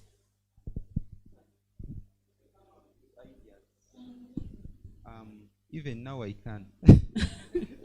Amazing. No, I want to leave the room when Philip has built momentum that if I shared last evening, I have to share again tomorrow. But from his building momentum, he has understood that I'm going to first simplify this message. But even before you simplify the message, you're going to first make sure that that page that you are sharing on really speaks about what you do. Like, it should be so clear, this is who Philip does, and then you tell me, when are you going to share then? I expect your message. That is the momentum. You creating a rhythm of when you are showing up for this brand online. That is how you're going to be able to build the trust or the credibility. For social media, people can only trust you when they see you every day, every week. The more they see you delivering the same consistent message, they start to trust you. When they finish trusting you, they have to look at you as somebody credible. And then credibility is built when you start sharing testimonials or things like this that you have done. You have worked at Rotaract, you've delivered a session, people are giving you testimonies, you're putting them on your WhatsApp status, or you are keeping them in your phone. But we are looking at building credibility. DJ, I think I have to use up my time. I have 2 or 3 minutes left. Thank you. So it's very visible and very easy to see that once you start to follow the triangle, a very clear message, being consistent on the media, and building that momentum, you start to become a trusted person in whatever you do. People start to trust you. It's very easy, it's very visible. They are going to book you without depending on the association. And we shared, I think the vice president said people don't know about the association. They don't know because we, the members, are not putting our work out there as part of the association and what we have done for people to get to know that we are part of this thing and this is what the association does. So you get to be an expert. When you are doing that, you start gaining other opportunities. You're going to be called out to do this work without depending on this person, but you and your, the network you're cultivating for yourself online. And then the last one is you start to attract clients as well. I believe that's why we went to Bank of Uganda and studied these things. We need to consult, we need to be paid. I need to come and pay you to look into my money and advise me, but I'm not seeing you. I am looking for you, I can't see you. So you need to do that so that I can see you. DJ? Okay, so I really love to leave people with some homework. It makes our conversation interesting. If you have something you can do after this. So I want anyone that wants to do anything, just write down what you think your message is. You've been sharing this one, the strength, the what, the this. I want you to just go back and write down, what do you think your message is clearly? Do you train finances for border riders? Do you train mothers? Do you train children? Do you train who? Spend some time on clarifying what that message looks like. After that, I want you to review your social media pages and see if they really align with the brand that you want to build. If you want reference and you're the person that can copy and paste, my LinkedIn is Victoria Nyanzi. You can go and copy, you can look at what she has done and say, she has done this, I think I can copy. And if you still want more reference, I run a newsletter on LinkedIn. It has, I think, over 20 articles. So if you start reading one by one, how you can make that LinkedIn page, how you can write content on the page, how you can do everything. You can read and copy. You read and copy. So that's the first thing I want to give you, like just review your social media presence and then write your message. Now, those that are already actively showing up, I'm looking forward to what we are going to share after today. So I hope, Philip, you're going to write something tomorrow. That will be the second exercise I'll leave. And of course, the third one is choosing a platform, but I've already made it sure. I would love to see all of us showing up on LinkedIn. Did I keep it 15 minutes? Thank you. Thank you, Victoria. Thank you, Victoria. Victoria has given us a very, very important presentation, because it doesn't matter how good you are. If it is not seen, it will be an effort in futility. It will be like a good dancer dancing in the dark. So, and where we are today, of course, you can't really ignore the digitals. So let me invite the chairperson, Ufla, to add a bit of flesh, because this is very, very important. I mean, when Victoria was talking about the people, I kept asking myself, who are these people we are giving this information? They are the young people, 25 to below. I mean, they are over almost 80% of our population. So you can pick it from there. Thank you very much. Victoria, please come back a bit. I'm sorry, I should have contextualized this before she did make her presentation. Apollo mentioned it. We financial literacy trainers, we are broke. That is the truth. Most of us are broke. I can say that because I had some people say, I want to attend, can we discount a bit? We had to negotiate here and there. I have so many instances. But being broke does not negate the fact that you have the information. Yeah? We are reaching the information, and that's the first step to go. But then what I realized is that we cannot do business as usual. You know what I'm saying? We cannot still go the way things used to happen. We just go live. They have never seen us anywhere. We are going to talk to a community. They have to look for us, go through different institutions. We have got to begin to create our own demand. Huh? So, Victoria, she posted her flyer, of course, for her own branding. And then we started receiving calls. Oh, are we still able to pay? That's why I think the numbers have overshot. We were expecting like half. And we've seen that now we are more than what we anticipated. Why? She posted, she has over, is it 40,000? 66,000 followers. That is market.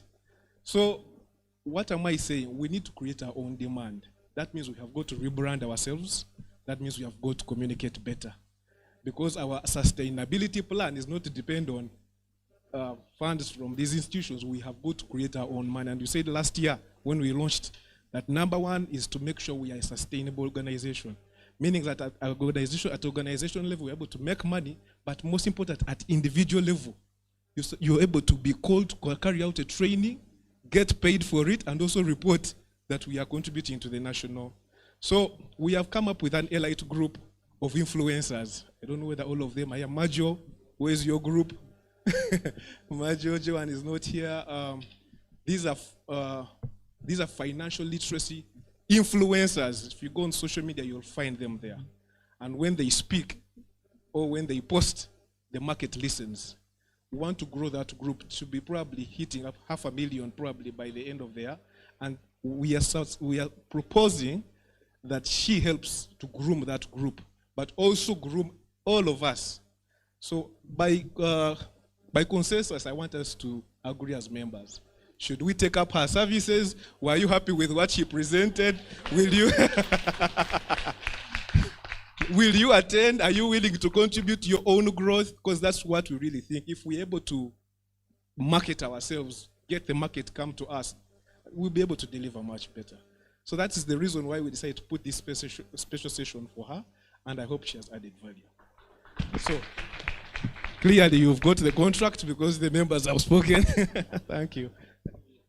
Thank you very much, Daniel. Quite interesting. In my experience, I've hosted quite a number of people on some of my shows, and even when I'm still on the show, people are sending texts and asking, especially those that deliver very good messages. As you know, financially trusted trainers, those who are really, really very grounded, articulate. But the question I keep getting is, what does he have?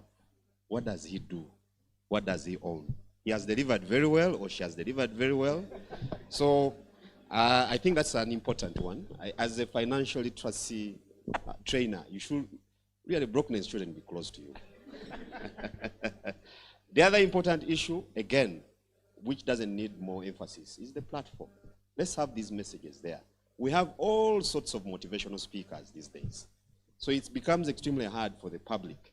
And like I say, the public we're talking about in Uganda's case, these are young people. Now the question is, where do they get their information? Is it by sitting on the big screen, as we call it, or the small screen? The phones, are we there? Do we have presence in the digital spaces? Because that is key. And if you can't be found, then your message won't be known. And you won't contribute to the other, because remember, our theme for today is we are leveraging financial literacy to achieving that tenfold growth which Uganda is aspiring to achieve. $500 billion US from $50 billion US today. Now you need these Ugandans to actually play in that space. So the question is, are we speaking to them? Are we sending a signal to them? Now, at this stage, we are going into the panel discussion. Like I say, ladies and gentlemen, this is an interface, a platform where we want to pick from you. It's a conversation where we're seeking for answers and solutions. So we're going to have panelists coming here, and they're going to make their presentations. You're going to ask the questions, but as well, make your contribution. So I want to hand over the next session to my good friend Chris. Chris from NTV Uganda is going to invite the panelists to take up their places, and then we have that session done as well. But like I said, we want to have this as engaging as possible. Let's not lament. Let's, volunteer solutions. Thank you. Thank you very much. I think I'll take up, before I take up the seat, good morning, ladies and gentlemen. I am personally happy that I find myself in a room of ladies and gentlemen who are broke but don't look broke. If the words of the chairperson are anything to go by, we are going to investigate so that there is no one that gives people who might want business a reason as why they won't get business. So thank you very much. I'll take my seat and then I'll invite my panelists. I hope we are all here. Okay. Oops.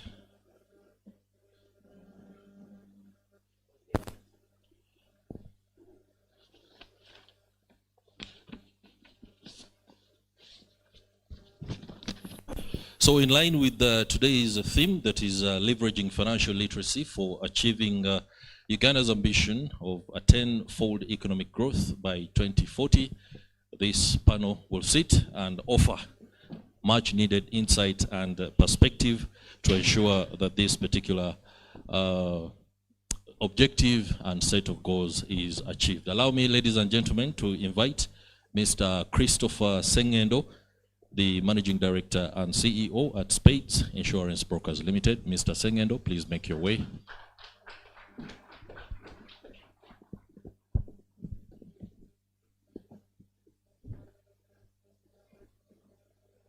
As Mr. Sengendo makes his way, allow me also invite Mwesigwa David Ramatungi, the Senior Manager, Mandatory Business at the National Social Security Fund.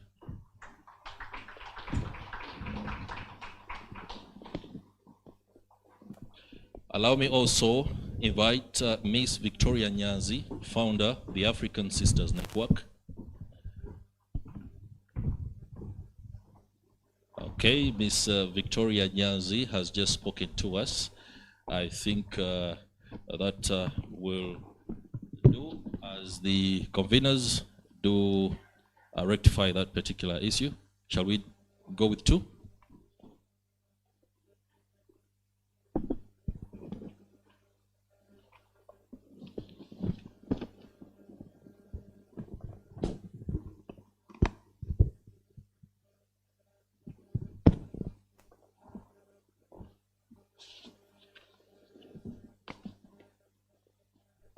Mr. Senyonga, please make your way so that we can get underway. It's only gentlemen. Okay, I hope I don't find myself in getting stray bullets from activists. Interesting there.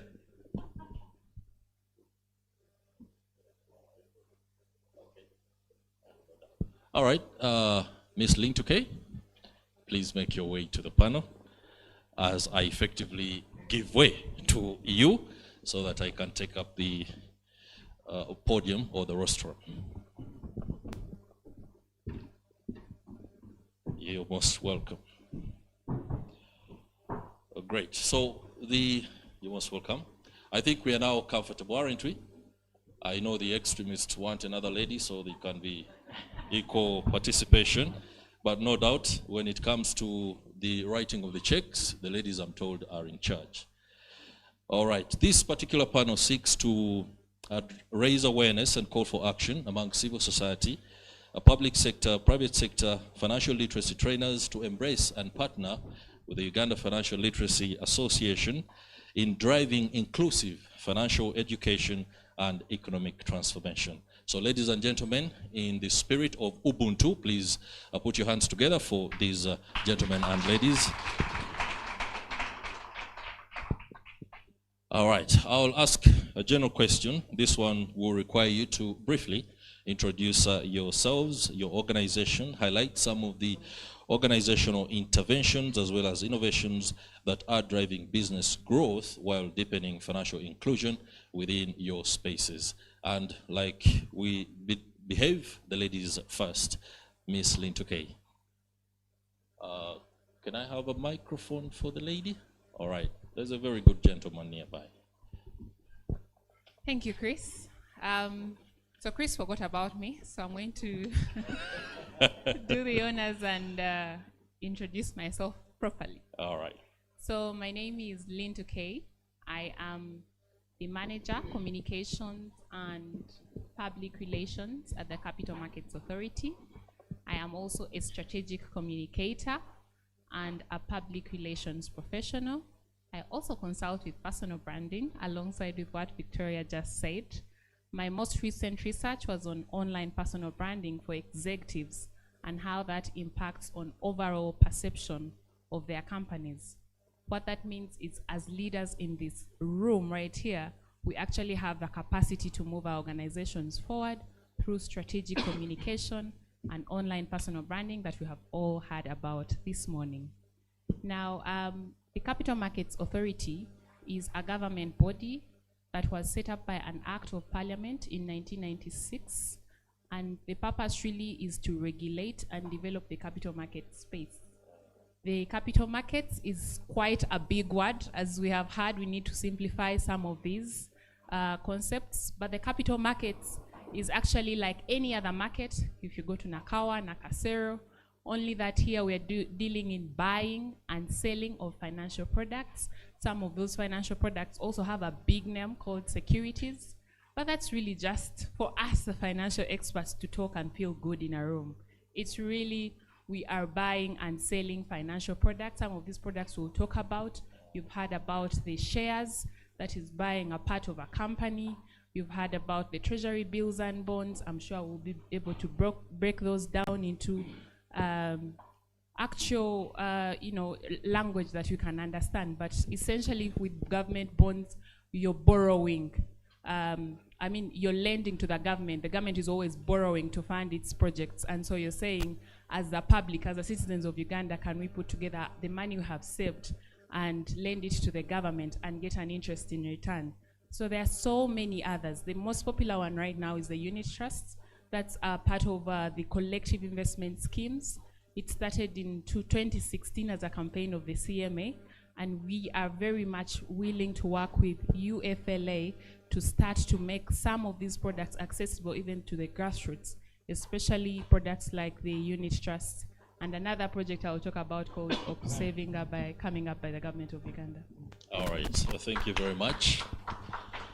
Great stuff. When she said people can be able to lend the government money, I remember the conversation I had the other day with a gentleman who was taken aback by the fact that he might be required to lend this government money. So you're going to have to do a lot of debunking on exactly why people must be confident in lending government some bit of money sometimes. All right, so gentlemen, please. Thank you very much, Mr. Moderator. My name is Simon Senyonga. I'm the Chief Manager at Centenary Bank in charge of alternative channels. Here we're talking about agency banking, mobile banking, anything digital. And today, Centenary Bank, ladies and gentlemen, is serving over 3 million customers. It's the largest microfinance bank, but as well the indigenous bank. I'm sure a majority of you here are our customers. When I look at the audience, we are very happy to be banking you. Today, we are serving Ugandans through several channels. Key among them is having over 80 branches across the nation, over 9,000 agents. Most of you have seen center agents out there. And the mobile banking, over 1 million or so. Of course, you've seen automated teller machines across. And we are the largest partner on the agent banking company, where we contribute over 75% in terms of supporting transactions. So happy to be here, and of course supporting financial inclusion. And of course, as a partner in UFRA, we are happy to bring some conversations to this think tank. Thank you very much. Thank you very much. Round of applause there. Mr. Sengendo, namesake. All right. Good morning, ladies and gentlemen. Good morning, sir. My name is Chris Sengendo, and I want to thank my friend Daniel for taking the honors to host us today. I'm the Managing Director and CEO for Spet Insurance Brokers. We are an insurance brokerage firm that is trying to put our efforts together to change the narrative of insurance in the market. We've been operating for the last 5 years in the market, and we've had the honors to win an award for the most innovative insurance broker for 2023 and 2024 under the Insurance Innovation Awards. Our vision is to be everywhere where risk exists today and tomorrow. So we're intentional on working with a big number of Ugandans to change the perception about insurance, but most importantly, to see that insurance reaches the grassroots. We believe our approach in addressing the concerns of the Ugandans when it comes to the perception about insurance is vital in changing the insurance landscape in Uganda. And we've been behind two major products that are really changing the narrative of insurance. You must have heard about the agent banking insurance scheme that is trying to sustain businesses in the market. We've been trying to create products towards safeguarding the mobile money agents in the market. Just a week ago, we launched the Migrant Workers Insurance Scheme. So we believe financial inclusion shouldn't just end within Uganda. This is something that should cascade even beyond Uganda for all Ugandans that are abroad. So that's what we stand for, and we believe in the next 10 years, we shall have greatly impacted on the understanding and appreciation of insurance in the Ugandan market. Thank you. All right, thank you very much. I am particularly emboldened by your presence, sir, coming from the National Social Security Fund. Maika Mane. Please introduce yourself. Good morning, gentlemen and ladies. You know, it's the king who is on the throne, so it's no longer ladies and gentlemen, so it's gentlemen and ladies. Yeah, English. I'm Mwesugwa David Ramatunji. I work at the NSSF as Senior Manager, Mandatory Business. I'm passionate personally about financial literacy. In 2011, actually I wrote a paper proposing financial literacy to be part of the products we were offering then. But at that particular moment, I think the idea didn't pass the test. I had written a book, Financial Intelligence, What Schools Don't Teach, then. So I'm so much passionate about behavior and personal finances. I'm a family man, I'm married to a woman. In Uganda, I have to be specific. I'm passionate about farming, specifically dairy farming. The fund, your fund, is one of the largest financial institutions in East and Central Africa. For today's engagement, the fund is passionate about financial literacy. Actually, we form 10% of the certified financial literacy trainers in the country. Out of 930, I think we have over 97, which is more than 10%. And that shows our commitment and passion about driving financial literacy in this country. And I, for one, am a member of this association, and I'm also a certified FL trainer by Bank of Uganda. Thank you. All right, thank you very much, gentlemen and ladies. I'll take heed of your word on who sits on the crown right about now. Our first question goes to Senyonga Simon, the Chief Agent Banking at Centenary Bank, Chief Manager Agent Banking at Centenary Bank. Centenary Bank has played a leading role in promoting agent banking across the country.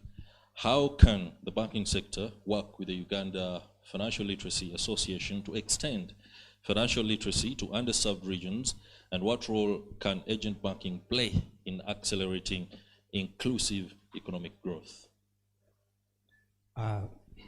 Thank you very much, Mr. Moderator. Just like I've already articulated in my introductory remarks, Centenary Bank, not only is it the largest financial institution in Uganda, but more, we have entrenched and extended our outreach services through a large agency banking network. Talking of the contribution through agency, today, every corner you find a Centenary Bank agent, called a center agent. Every neighborhood, you can now access a financial service through an agent, either directly through the center agent or through another agent. Today, it's a great opportunity that we've created interoperable environments through the agent banking company where 17 banks sit, meaning that customers of other entities, of other banks, today are able to bank throughout our 9,000 agents. So the deepening has not only come through our branches, 80 plus, but rather bringing financial services closer to every community in all the 7 regions we support as Centenary Bank. How best can we work with Uganda Financial Literacy Association and other partners? Not only can we collaborate through such a huge network where you have a chance to train our agents, to train our customers, there's a great opportunity in collaboration. We serve several portfolios at Centenary Bank. Youths, women, I have colleagues here have come with heads of portfolios. We have dedicated portfolios for the women at the bank, where we are banking several women, millions plus. Youths, quite a number. Refugees. So within all those communities, agency banking has taken shape. Some are agents, others are customers that bank through the agent network. So precisely, I just want to make it very clear here, there are great opportunities for you to collaborate with the bank. Several groupings, as I've already mentioned, we have deliberate efforts in training these interest groups. I think over 50 sessions happened last year alone. This year we have close to 100. I've seen my good friend Mukasa around here. I think he's a key member in the financial literacy space. So let's collaborate more. Let's train these segments as we bank them at Centenary Bank. So there are great opportunities as we deepen the financial services in that sector and as we accelerate them through not only just agent banking, but through the mobile banking I mentioned, through the merchant acquiring of this world, and et cetera, et cetera. Thank you very much. All right. When you speak of the networks and the reach with which Centenary Bank has been able to roll out the agent banking platforms, one would, for example, imagine that maybe you're handling pretty much everything as sufficiently and as effectively as you want. But there must be something that you would, for example, need or desire government in terms of policy support to entrench this further, especially in as far as reaching the last mile is concerned. Yeah, well, again, at a policy level, already my colleague here from Spades has mentioned things to do with insurance for the agents. And I'm happy to note that at a policy regulatory level, we've seen support coming through, particularly with the agency banking. We've seen the IRA approve some solutions that particularly will support these agents in terms of insurance. Key risks that have been underwritten, as you'll be mentioning certainly at a later stage. We've seen the central bank, of course, coming in handy to support in terms of the financial literacy engagements, but also at a policy level, creating an enabling environment for these agents to thrive in deepening financial services. Previously, the onboarding process was quite stringent, but today we've seen a little more lighter, you know, in terms of when, how do you onboard this agent. So literally, I must mention that in terms of an enabling policy support from the would-be regulation or regulatory environment, it's quite sufficient, and we've been able to scale month on month, year on year. Thank you. Thank you very much. I think you did quite well in passing the baton on to Mr. Sengendo. Mr. Sengendo, insurance remains one of the least underserved financial services in the country. How can insurance companies collaborate with UFLA to build public trust, increase uptake, and position insurance as a tool for resilience and economic stability? Okay, thank you. My name is Chris. Let's stick to the statistics. I think on average, a Ugandan lives below $1 on a daily. That's a statistic. So when we look at our economy, so when we speak to the insurance aspect of it, our penetration is below 1%. Now, for us, that is not to rejoice, but presents a great opportunity to sell insurance products and drive financial inclusion. But also, we have to know that 4.5% of our population is insured. So imagine out of the 47 million plus, we only 4.5% who have an insurance policy. Now, when you look at the statistics for insurance, in 2022, we wrote 1.4 trillion in terms of premiums. And in 2023, we wrote 1.6 trillion. Of course, we are growing, but that's not where I want to be. And this is why the financial literacy campaigns come in. The question has been, at times, insurance companies don't pay claims, and we've demystified that because 2023 alone, we paid over 820 billion in terms of claims out of the 1.6. So this speaks to around 52% of the premium we wrote, and we paid that percentage as claims. Now, being that our market is more of a microinsurance market, we, in partnership with the regulator and the insurers, want to drive insurance penetration through the lower end and the middle end of the pyramid sectors. And speaks to the microinsurance penetration, being that by end of 2024, microinsurance products had penetrated or had grown up to 67.4% in terms of penetration. So now, it shows you that we are being intentional in terms of driving financial inclusion and specifically insurance inclusion in the spaces below or under the low end of the pyramid segments across the market. Now, we have to know that we cannot do things the old way. I think previously you would see that you would go and buy a policy and the insurance company will give you a document to read, which so many customers wouldn't interpret. Now, what the regulator is now promoting across the market is now to go digital. we are moving beyond even the stickers you have on your cars. We are now pushing digital stickers. We are talking about products where a customer gets a summary of the insurance products in a simplified manner. Simple to understand, simple to log in a claim, and of course make the claims process very short so that the market can get satisfied and appreciate insurance. But also what we're trying to do is to personalize solutions. I think cannot be one size fits all. What we're trying to do is now to do proper risk assessment and understand of the market so that we create propositions that address the actual challenges in the market. Long ago, we used to say insurance companies don't cover terrorism, but it happened one time. And you find that some of the policies now extending to cover terrorism or political violence.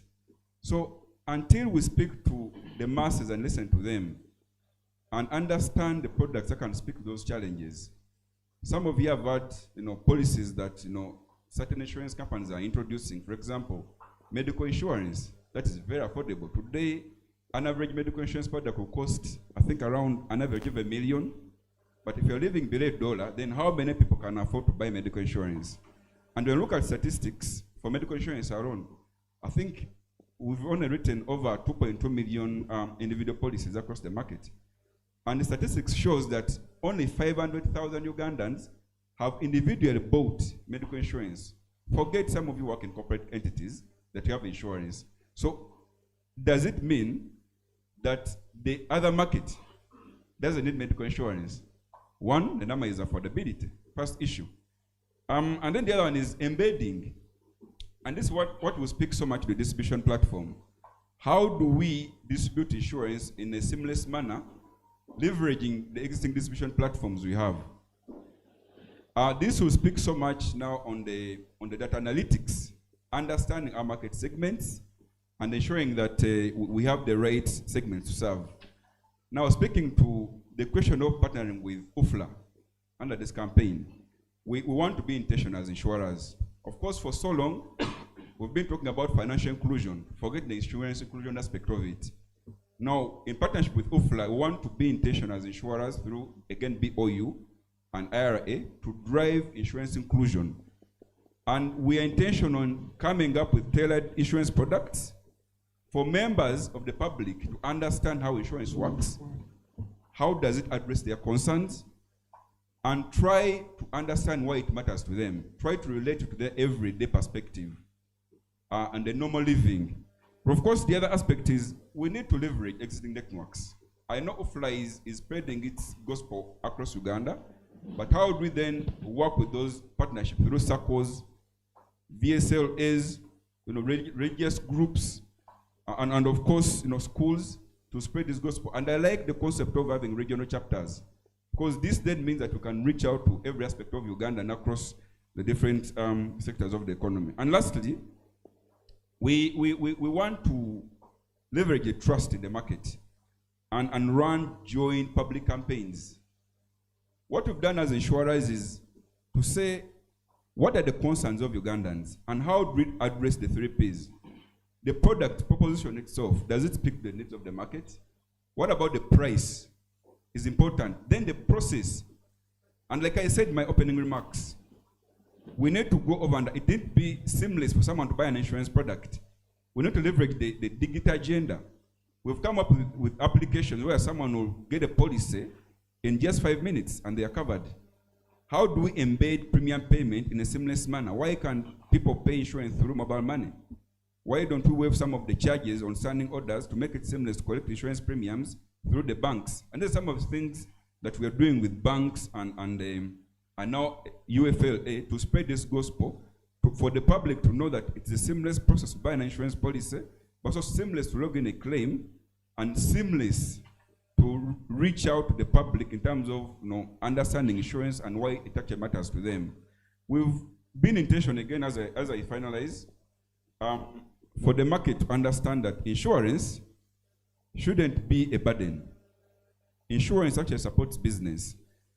When we talk about insurance, we've had so many scenarios where people are saying we don't want insurance and we don't appreciate it. But you see, we are now trying to address those concerns through these literature campaigns for people to understand. For example, an agency bank, like how my colleague Simon put it, you've seen so many scenarios where people are being attacked, the agents. they are losing money. They are being shot. They are running away with their money and these thugs shoot them. So should we continue to leave them to manage the risk? So as insurance players, we're saying there's a policy that is going to cover you to sustain business. And when you sustain business, then you're able to look after your family, you're able to pay taxes to the government, you're able to be compliant and grow the channel across the market, and then in turn, you'll be spreading financial inclusion. Lastly is the migrant workers insurance scheme. I think you've seen scenarios where our migrants die, and the companies don't even have money to repatriate the bodies. And that's been a growing concern in the market. What we've done with IRA and the ministries and other stakeholders now come up with a solution to say, let the migrants, as much as the biggest percentage of them is uneducated, but the insurance should be cascaded down to them and make them understand how this supports them, because they contribute a lot in the sector. So that's what we're trying to do with UFLA, and we look forward to having these ongoing partnerships. Thank you. All right. Thank you very much, Mr. Sengendo. I'll be returning shortly to you for the prompt question, one that is derived from the submission that you've just given. But ladies and gentlemen, allow me recognize the presence in our midst of the country's Minister for Finance, Planning and Economic Development, Honorable Matthias Kasaija. Many thanks for joining us. Honorable Minister, this Think Tank conference is organized by the Uganda Financial Literacy Association, and it's being held under the theme Leveraging Financial Literacy to Achieve Uganda's Ambition of a Tenfold Economic Growth in the Next 10 Years. This pales very significantly, especially when it comes to the national agenda, as ably and articulately brought to us by you and the government of the National Resistance Movement. Again, many thanks for the enabling environment that allows players, including Uganda Financial Literacy Association, to be able to help in efforts that are underway to ensure financial inclusion across the country. A big round of applause for our Minister. As you came in, the panel is trying to raise awareness and call for action among civil society, the public sector, and the private sector, and financial literacy trainers, which essentially are the Financial Literacy Association, to embrace and partner with the organization in driving inclusive financial education as well as economic transformation. Ladies and gentlemen, allow me return to Mr. Sengendo with a prompted question, one that is driven from the submission that he has just shared with us. There is concern, as you ably put it, on the ability of the insurance players to leverage on the potential that lies in especially the underserved communities. If I were to ask, is a bundled up community approach for insurance products one that can effectively help you in achieving most of the goals and aspirations that you do hold? Very quickly. I concur. You see, the reason why insurance has actually seemed to be very expensive in today's world is because of the lack of appreciation of why insurance matters in our business and our lives. Now, the only way you can make it rather cheap is to bring on large numbers. So many people appreciate insurance, but also have the product that speaks to their needs and rather make it affordable. The only way it can be affordable is to have large numbers coming on board. Now, it is important that bundling the insurance aspect into the activities of UFLA and the way the market is segmented is important. Why? Because, and that's why we're intentional on coming up with schemes, not just to say you're going to buy an individual insurance plan. We are promoting the model of schemes where, people coming up in large numbers enjoy the benefits now of these, great propositions. So us bundling the literacy, financial literacy aspect in the community-based arrangement will work so much in terms of, clearing the strategic entry points, but also, partnering with associations like border associations. You've seen SACCOs, you've seen farmer cooperatives. We need to leverage the trust they already have in their communities to make them understand insurance, but also not just insurance. For example, you've seen aspects where people are struggling to pay school fees for their children, and we have endowment products. And the question is, can an average Ugandan pay for those education plans?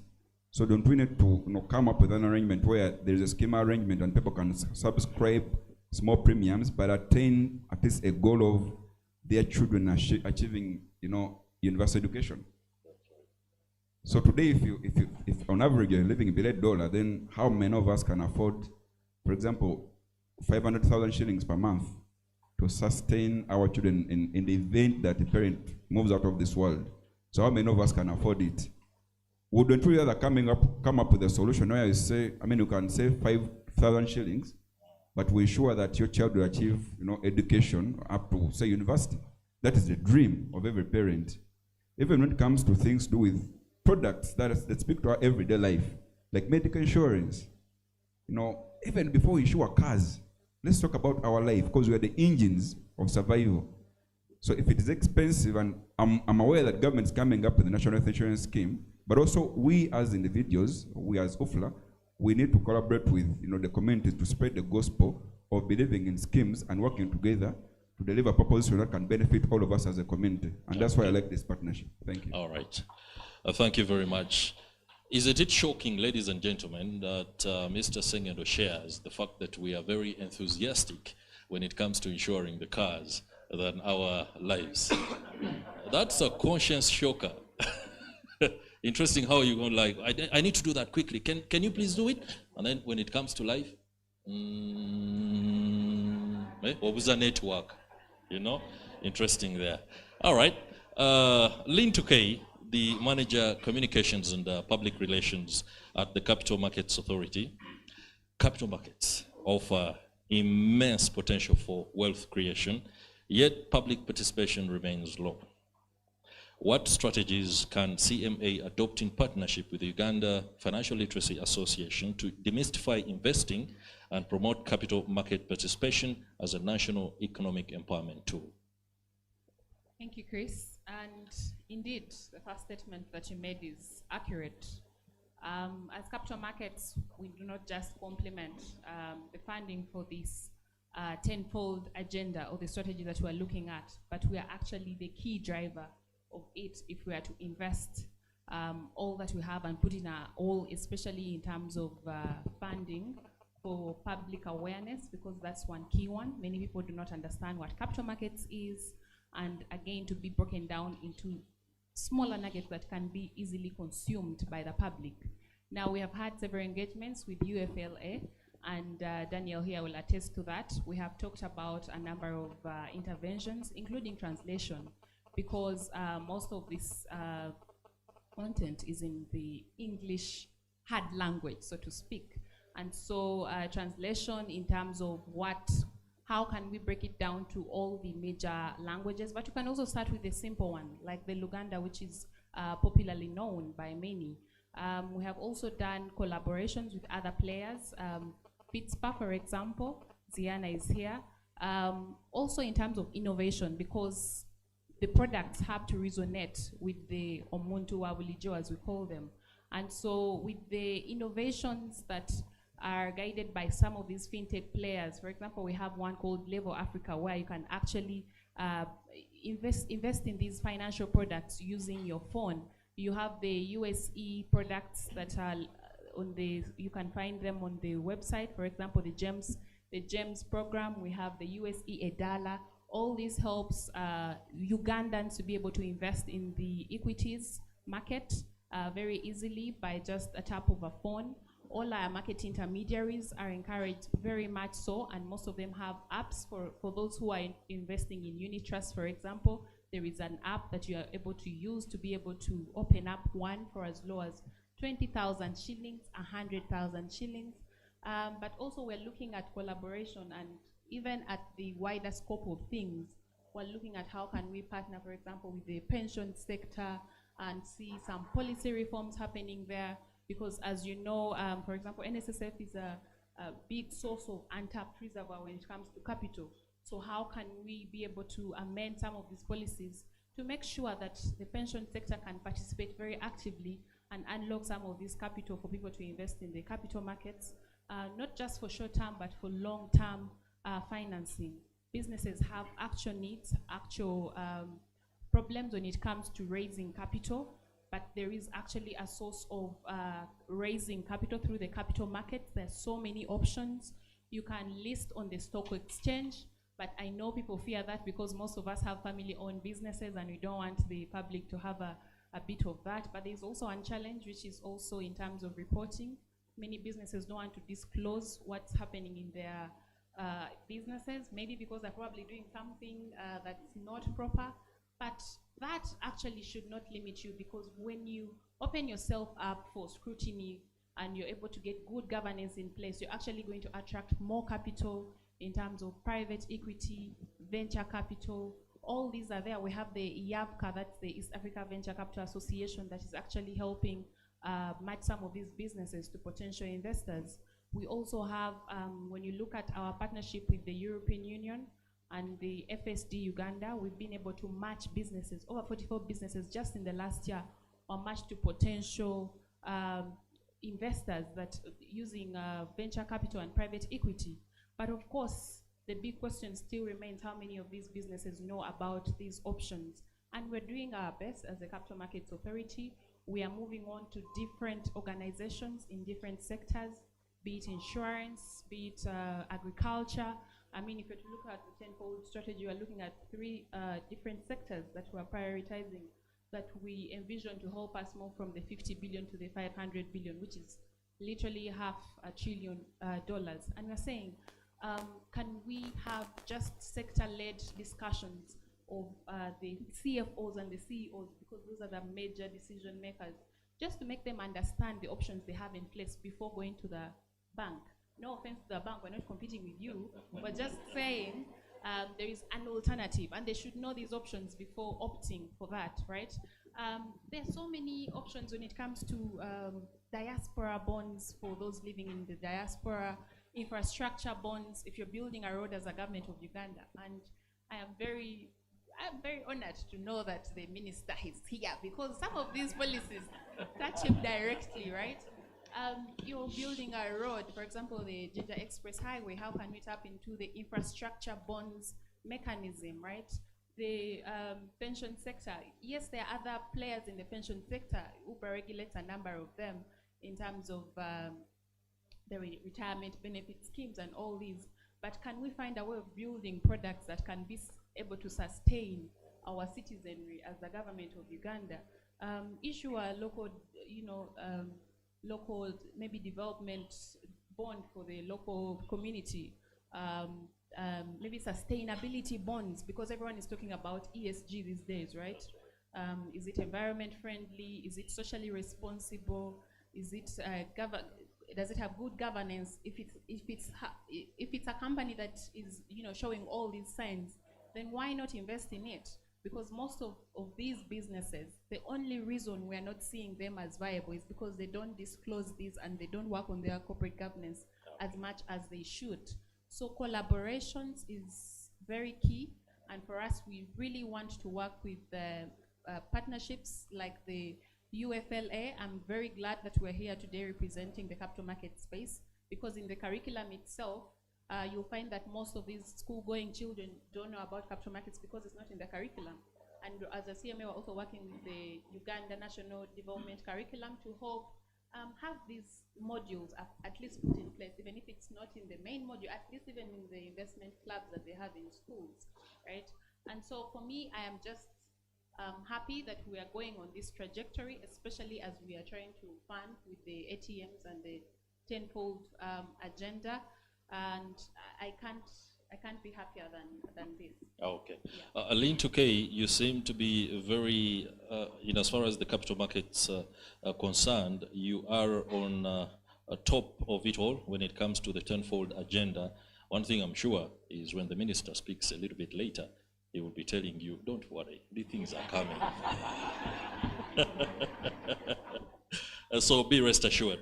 You talked about the youth and the children in schools. We need to understand how structured participation can be used to leverage women's participation itself. Because believe me not, when it comes to financial inclusion, the women, especially those in far-flung areas, they had to reach points of this country, could be in position to be part of this initiative, but are not aware. Yes. the underserved communities, really, you cannot overlook the women and the children, right? Yeah. And this is, in terms of, if you want to move our country to socio-economic transformation, we have to look at some of these groups.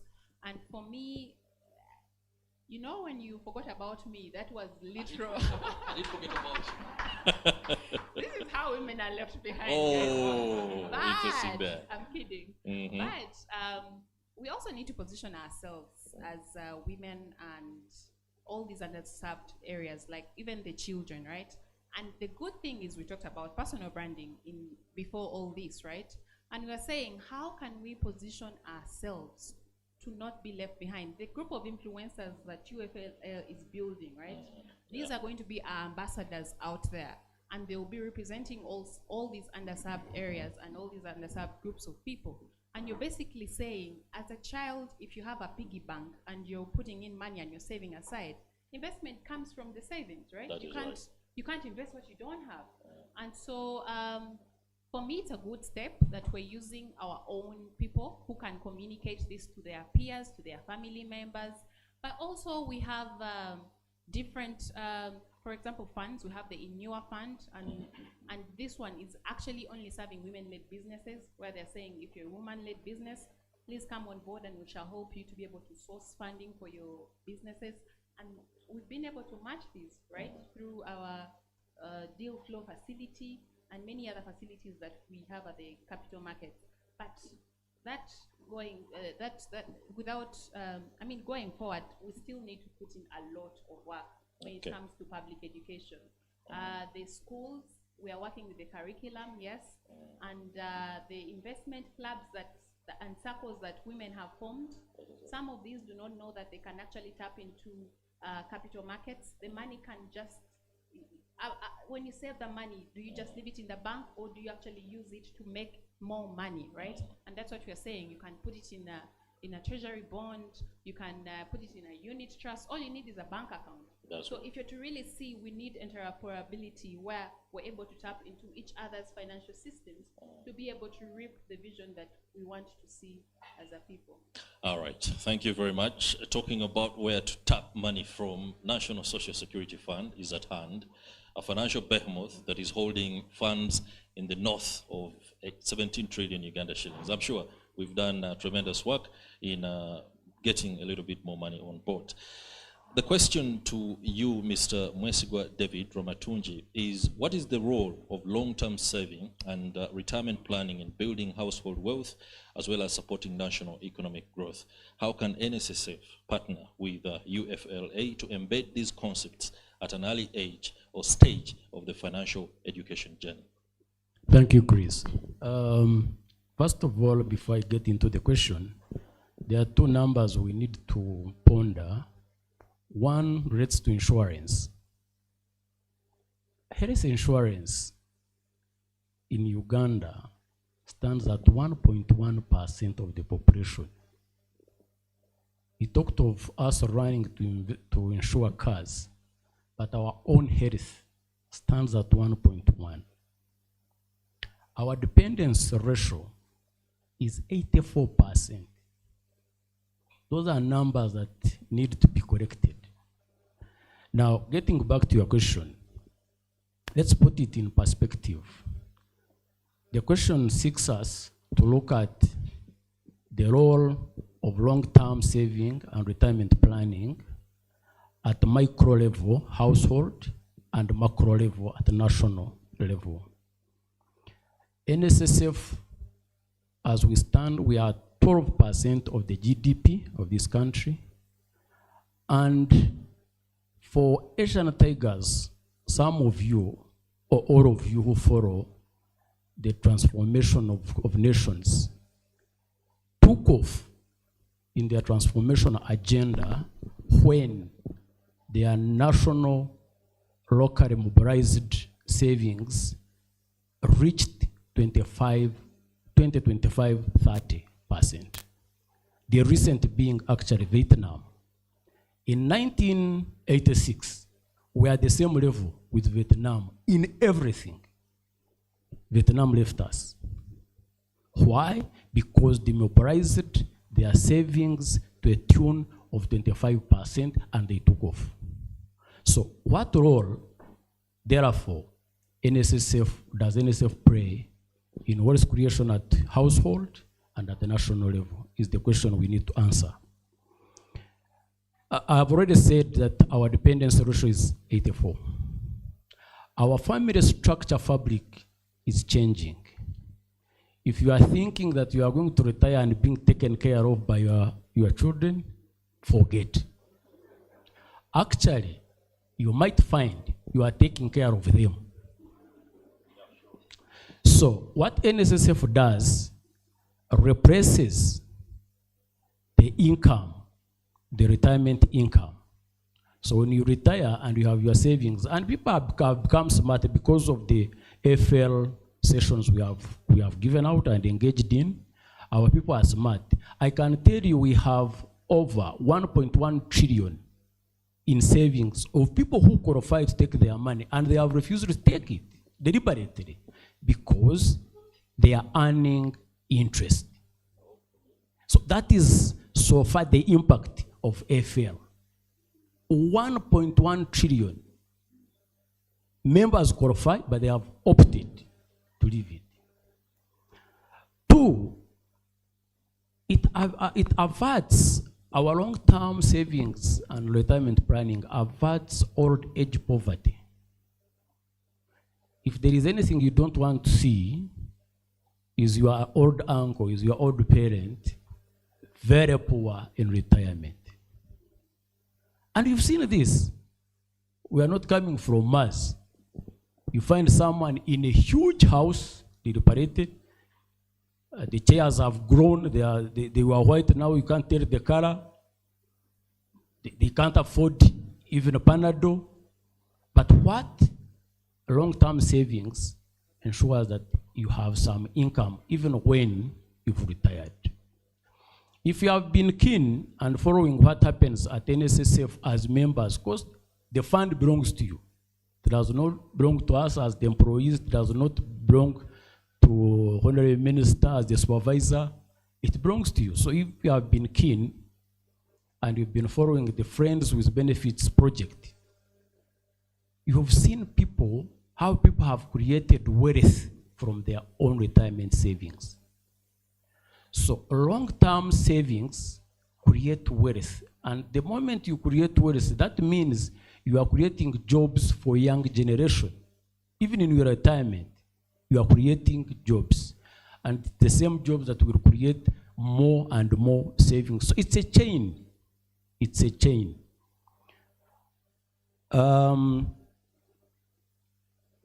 At macro level, I've already told you that all countries that have transformed into modern world countries did so when their savings, their national savings turned or reached 25 and above %. Therefore, if we are 12% and we are the biggest lender to government, I want to be correct, I think Honorable Minister is here. Just imagine if we were 20% of the GDP, what would happen to the interest rate? Automatically interest rates would dip. And the moment they dip, that means people can afford low interest rates and they can start up businesses that will employ more people, will create more value, and will create more savings. So it's a vehicle that keeps moving. Yeah. Banks, most commercial banks in this country, lend us what they borrow from short and medium term loans. That's why interest rates are off the roof. Actually, now banks find it easier to lend to government because there is a demand. So if we can locally mobilize a long-term, sustainable long-term, cost-effective long-term saving capital, that means the interest rates would go down, the businesses would be able to get affordable loans to start up businesses and run the business, create more jobs, create more opportunities. We passed PET. I think we are the biggest participant in new estate in this country. When you look at the projects we are running, the Roboa, the Temangaro, soon we are beginning on Simbe, and so many projects we are running, pension towers, the kind of job creation that comes with is paramount. And all that removes pressure from the government, and also government now has capacity to invest in more development driving projects that propel the economic growth of this country. But also, when you look at the burden the government has now, there is you have heard about PDM? Yeah, PDM is actually targeting household income. If Ugandans were saving, all of us were saving, and we didn't have the issues at household level income, then the government would have channeled the same money into strategic development sectors of the economy. They are spending lots of money on sage. Have you heard about sage? And sage only covers about 5% of the old persons. I think now it's at 80 years of age. But retirement is at 60. Even when you are 65, they don't cover you because there is no money. So it's very important that we pattern with all stakeholders to drive the culture of savings to all Ugandans. Savings should not be a preserve for the formal, people in formal employment. Okay. Thank you. All right. Thank you very much for that point, especially when you talk about the fact that savings should not be an issue. Oh, please, let me ensure that that applause comes through. Ensuring that savings should not be an issue for the formal sector. We are concerned today about financial literacy, but there are underlying issues, pension literacy. That is also one thing, because there are so many Ugandans that can't figure out what pension is, and would love to be part of the many products that are out there, especially when it comes to informal sector inclusion. Just bring us up to speed with what the practical ways are. Yeah,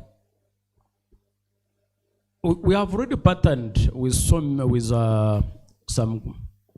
great stakeholders. We partnered with the Bank of Uganda.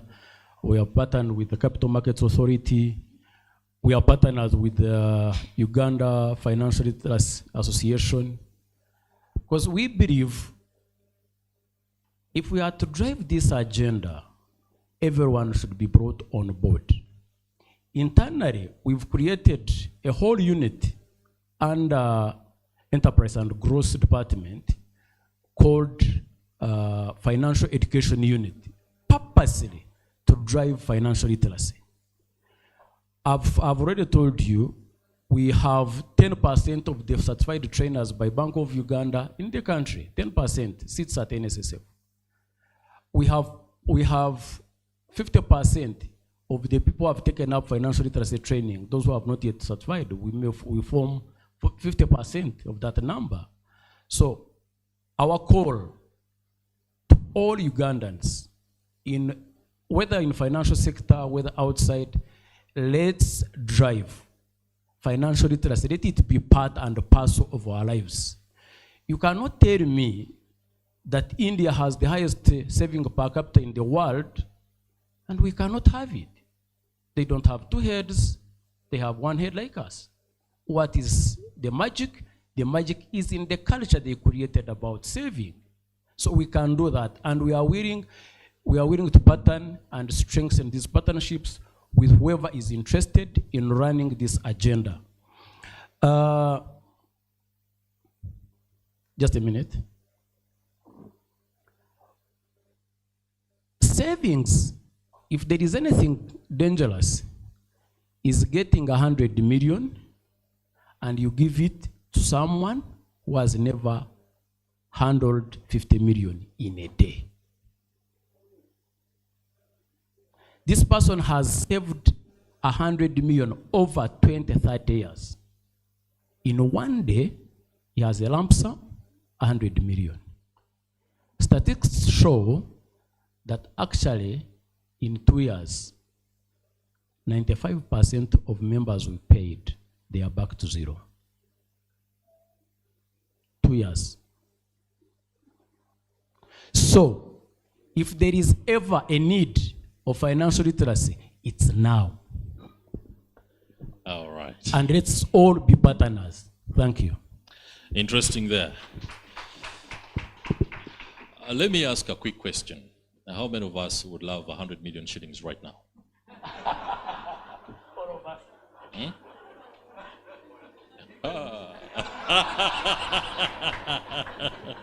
Wow, wow. Now, that point is quite, it's a poignant one, because I was somewhere and there was a conversation about money and financial fever. Many of us would get a fever at that point in time, and what he says is very important. We need to be able to inculcate this kind of information and knowledge before things happen. I'm looking forward to how many years from now?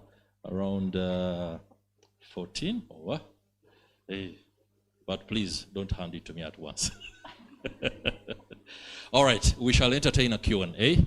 A very modest number of questions coming through to our panelists, and then they will quickly respond before we can go on to our next engagement. So you step up, your name, organization, and then your question. All right, we have a gentleman there.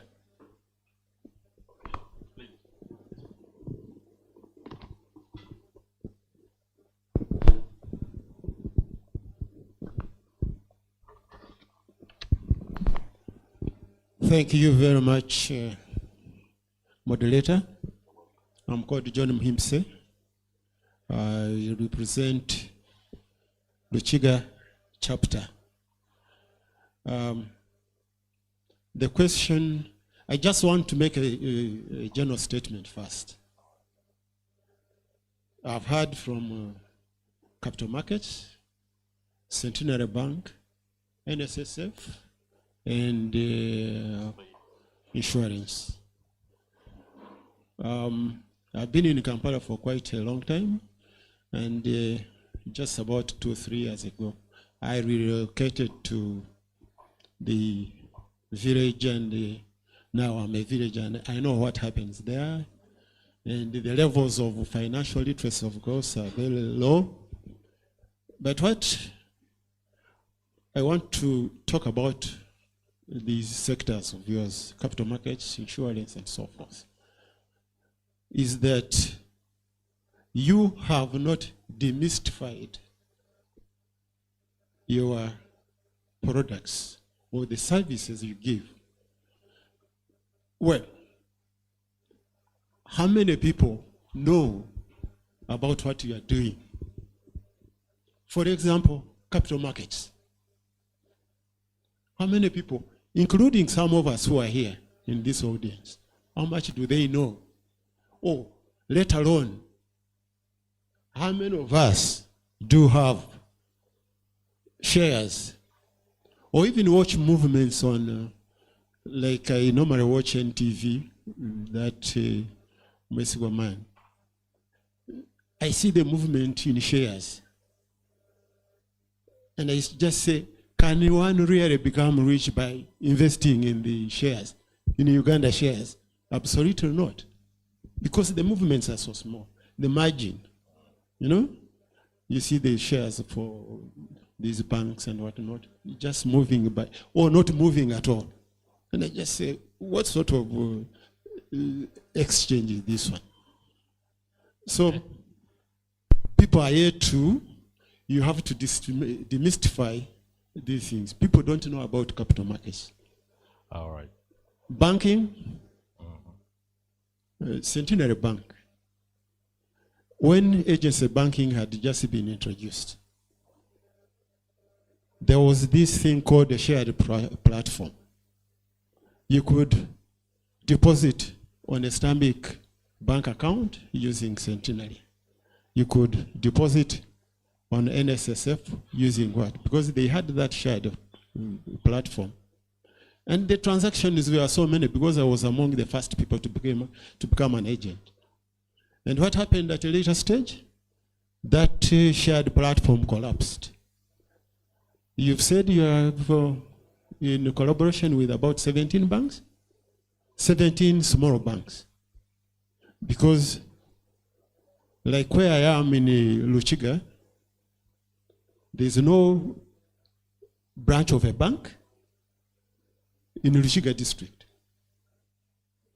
If you want to deposit on there are agents for Centenary and Stanbic Bank and Equity, but the transactions are in small volumes or something like that. All right. I think that is well understood. You have a question for all of them? The insurance sector, you need to demystify it. What products do you have for senior citizens like ourselves? When people came around and I just told them I'm above 65, they said, oh, you're about to die, so we are not going to insure it.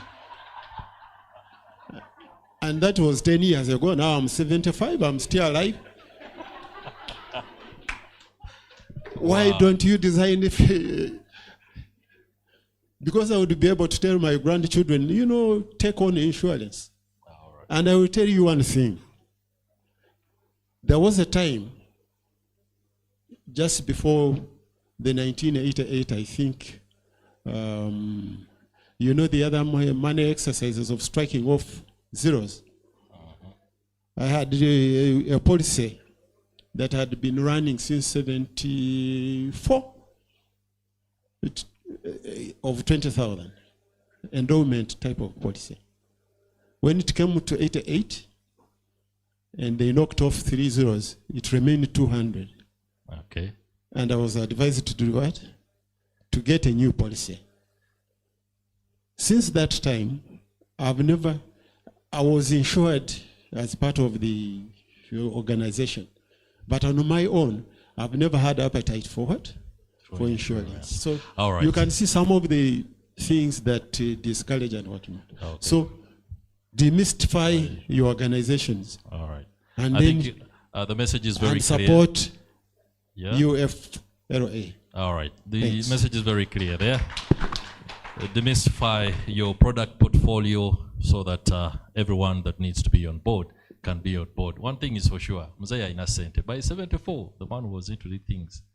Eh? All right. Please be pinpoint and very precise. Yes, good morning. Will Humphrey, representing Timeless Saving, Uganda. This goes to the insurance. Yeah, having worked with insurance when I just graduated, I got a job, but the training they give for these for their staff is really not that good. You find yourself not preaching what exactly you have to preach, but you want to make sales. So I think that's the major reason why insurance in Uganda is only in corporate organizations, but on ground levels, individuals, it's very hard for them. I don't know where they got, it's a trend. They only employ fresh graduates. These are people without skills already, and they don't give them enough training. Okay. So I feel like, I don't know why insurance companies are shying away from employing skilled people, the people who really put out the message clear. Because at least almost most of the insurance companies employ fresh graduates. These are people who work for them for 3-4 weeks or 1 year and they leave. So they have to get other new employees. All right. So I feel that's the major loophole in the insurance companies. Thank you. Okay, Mr. Sengendo, you'll take on all those bullets for the industry. I think let's have two and then some feedback and then we see how to move. Yeah, thank you. Good morning, everyone. My comment is on the approach and how to strengthen the district-based chapters. I hail from Barara. And this is a recommendation, first of all, is for all the panelists there, and maybe the banks that are missing here, the other stakeholders that we may need to work with. For me, I think if we want to reach the extreme mile, like last mile clients, to understand what Mzee is talking about, to understand like your products and sell them, I think you need to build the capacity of the district-based chapters of UFLA. That's what I recommend. Because we have the capacity to reach the hard-to-reach areas, I may say. Talk about Kanungu, the teams are here in Chigezi. Talk about Ndizi, Bukanga. We are able to reach there. And as per now, we are working with the circles. We have very many visitors. Like the organization I work with, we have more than 2,000 visitors in southwestern Uganda. So for us really to sensitize them, to understand what capital markets does, what NSSF does, and like that those products not to remain a Kampala product, as I may say. Let's build the capacity of UFLA district chapters. All right. Yeah, I think that's what I can say. Thank you. All right. There's a gentleman here. Please make it very quick so we can have reaction, and then we shall see what to do after then. Thank you so much. I'm Charles Kamurungi Mugisa, and I work for Kabarole Research and Resource Center Uganda, and also I'm chairperson Kabarole chapter, UFLA Kabarole chapter. I would like to thank the panelists for the good presentations, but you talked about, it came from two panelists, the one from NSSF and one for insurance. We talked about the health insurance, where you said that we'd want people to insure cars more than our lives. We also have a personal work with SACCOs and VSLAs, and you know that these type of people are the ones that we call the smallholder farmers, most especially the VSLAs. But they struggle even in terms of how they save. There is that dragging culture of not taking a step. But we've tried our best to make sure that we teach them and change the mindset, and now we are seeing progress. Of recent, it's no longer now the VSLA model that we have been implementing, but now we've added a plus in so many things that they should do and make sure that they progress. But also, there is this thing of saving for health. It is a new idea introduced to these VSLAs because they suffer a lot. They cannot afford the medical expenses. Now, the question is, how do we intend also to, as partners, to make sure that you zero down to these structures and have products that can accommodate the smallholder farmers? Because if we even say that insurance, we talk about all these products, you find that they have a class where they belong. And yet we have majority people that are not served. Okay, thank you very much, Mr. Mugisha. I would allow our panelists to respond to some of the submissions. Others were not actually questioned, but they were supplementing on some of the aspects that you talked about.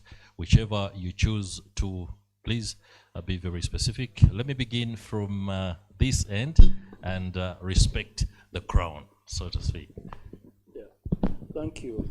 I think it's Mhimse who talked about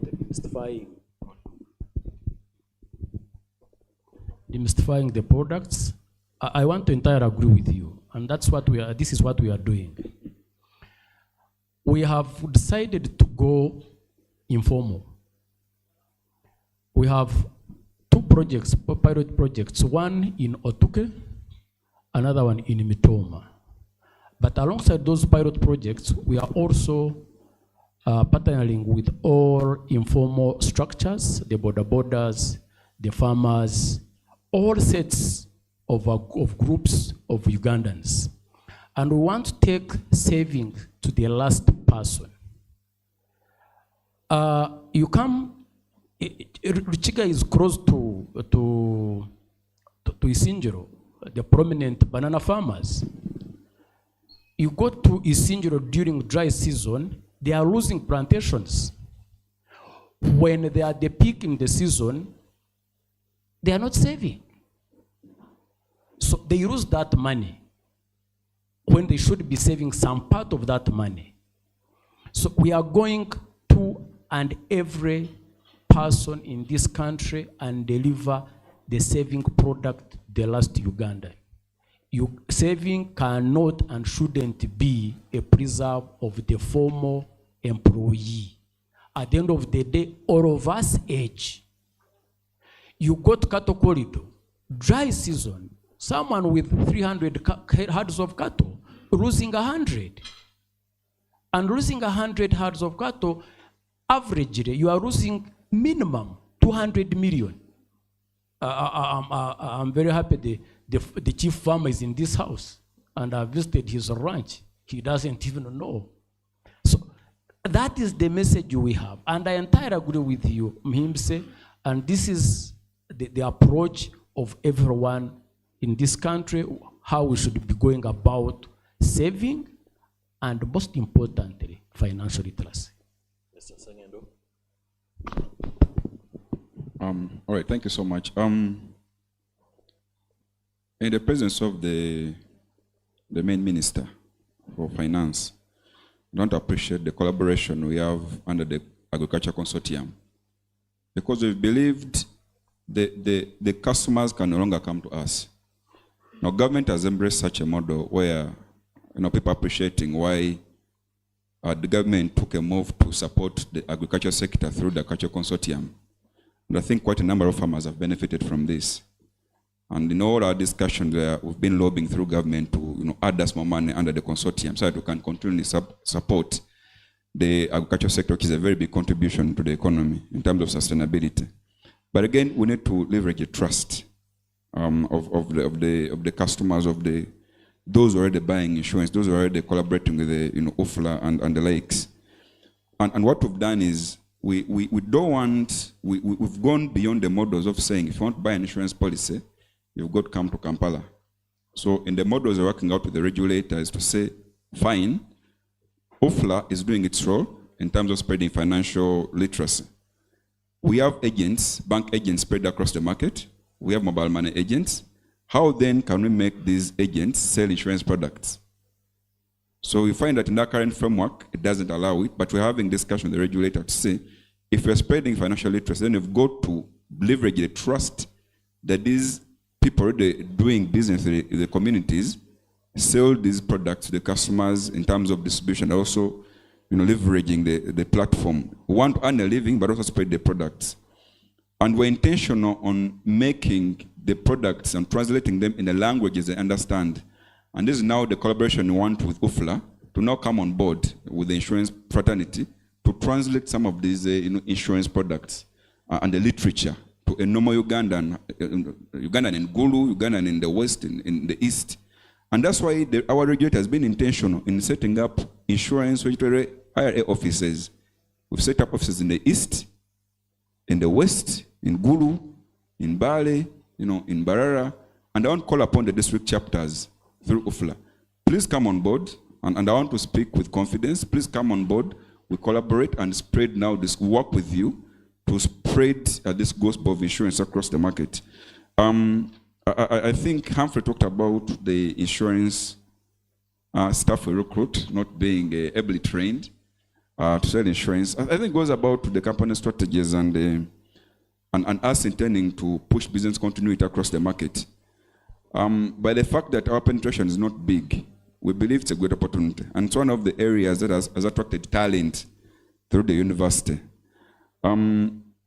Of course, we've taken it up. We want to really engage the ITC through this training. And it shouldn't end just at certification. Even the sales and customer engagement has got to be key. And this is where I call upon UFLA. Please come and partner with us through the Insurance Training College. We shall support that move. We shall continuously build training across the country, and of course leverage your presence in those respective capacities. As I conclude, I think Mr. Mugisha talked about, Mr. Muhimbise talked about the savings for health, a very important aspect. Now, our value proposition as insurers is to support some of these financial products, and that's why I spoke about the agency banking and how insurance supporting agency banking to be sustainable in the market. Now, it is important that we also work with these some of these circles and the microfinance institutions and banks to create propositions that are bundled with some of your products for someone to have value in saving money. So how do we bring on the insurance aspect to support your savings culture or your savings drive? For example, if I save a certain amount of money, then I get a certain amount of insurance, for example, health insurance.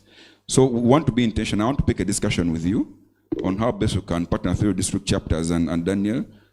We have the products, we have the CVPs, only that, and I like when I have these discussions with UFLA, because now it means there's a challenge which you need to address, but also there's an opportunity that we can leverage your trust and your spread across the country to reach out these small holder farmers and of course the communities in the country. Thank you so much. Thank you so much. Simon? Thank you very much. Thank you very much, Mr. Moderator. I would like to pick on two areas regarding collaborations with the district chapters. Daniel, I think the easiest way of simplifying this challenge is introduce us to them. Centenary, we have presence in almost every district. I'm happy to hear that they are working with VSLAs and SACCOs. We bank most of them. So let's not take the discussion far away from here. Let's have some introductions later on. Let's understand where some of these challenges are. We are happy to collaborate. This does not require signing 10-page MOUs. So I've had our colleague from the West, and I think another one still from the same size. I'm sure you have all of them everywhere. We are ready to collaborate in that space.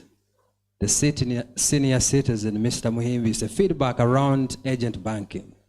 The ABC, yes, a few banks have fallen off ABC, but it has not collapsed, sir. 17 is not a small number in collaboration. So happy to boost our product knowledge regarding what can be accessed through agency banking. And as we deepen financial services, I'm sure we're close to 17,000 or 18,000 shared agents on the platform. Quite a good job is happening. But we appreciate more knowledge regarding how the channel can support Ugandans should be done. Thank you. All right, thank you very much. Lean. Thank you very much. And I'm very grateful to all the feedback that has been shared. I also want to point out that the CMA has also been doing some work, especially in awareness. I mean, just a couple of days ago, we were in Bushenyi, just trying to demystify the capital markets and the products available to the people of Bushenyi. The beginning of this year, we're in Karamoja, and you'll be surprised, in Karamoja, there were people who are investing millions of money in investment scams. This goes to tell you that people have money. You may be there thinking people don't have money, but when the scam comes, they are putting. Please, this is a call to action. Do not put your money in unlicensed investment ventures. Only put your money in investment ventures that are licensed by the Capital Markets Authority. They are available on our website at www.cmauganda.co.ug. So that's a call to action. But also we have been able to reach, in the past year alone, 13 million Ugandans, but that's still a very small number, because if you're to look at our growing population of 40+ million, you can imagine how many people still stay unreached. And this is where I say, Honorable Minister, greetings from my CEO, Mrs. Josephine Okui-Osia. And I think the word here is, can we have more money, please? Because there is a lot of work to do, but when you look at the CMA team, we're just under 40. And surveillance mechanisms have to be upped in terms of who are these new investment scams that keep appearing every day in different shapes and sizes. We need to apply more innovation here. We need to dig deep into how we can create, whistleblowers in our communities, so that we're able to get these conmen before they even spread faster. We also need to think long term. He talked about equities and how there is only trickling in terms of profits or dividends that comes in. If you're thinking equities, you have to think long term. If you're looking to get a profit from equities, please don't invest for money for today or tomorrow. You can't compare it with, for example, the fast-moving products that we have that are looking at money markets, like the unit trust. That's where you should put your money. And all these fund managers, the market intermediaries that we license always ask about your goal before they give you or they advise you on where to invest. So equities, think long term. You have money markets, you have balanced funds, you have umbrella funds. Your fund managers and advisors that we regulate will be able to walk you through all this, your stockbrokers, be it even the different investment advisors that we license.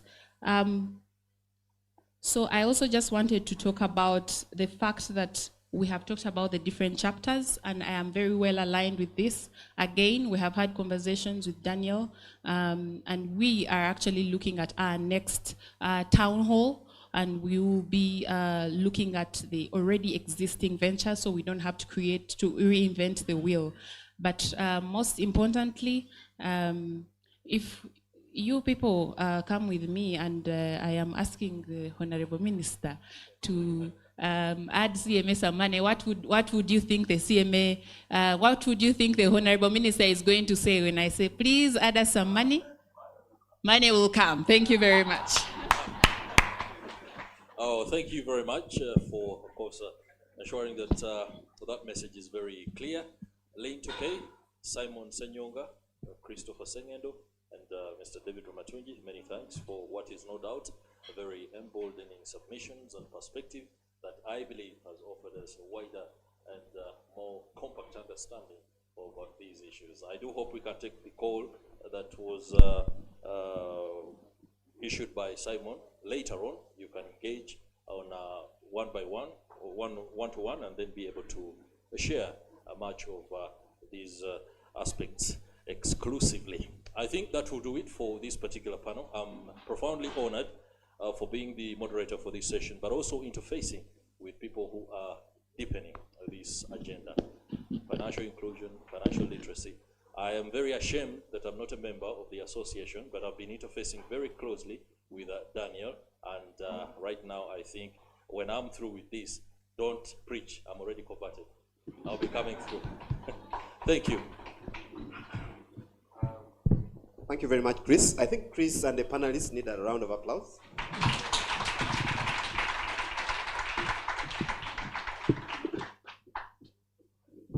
Thank you very much. I think justice has really been done. And when I look at our panelists, we have the entire, they're waiting for the photo op. And we have the entire finance sector represented, more or less.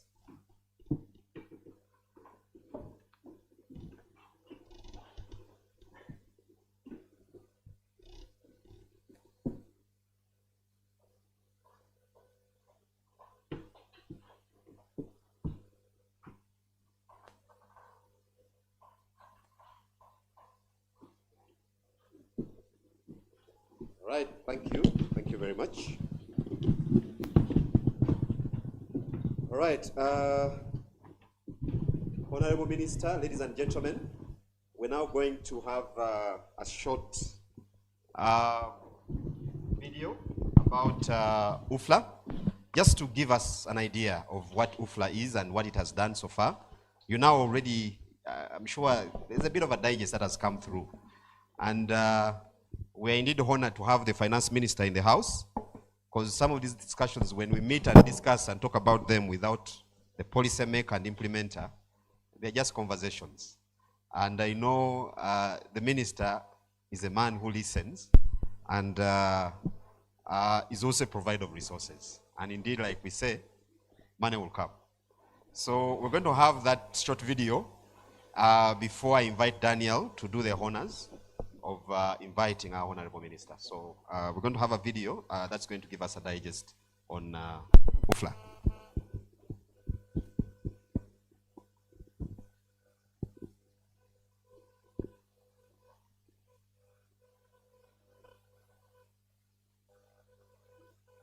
Our first birthday, and we launched our 5-year strategic plan.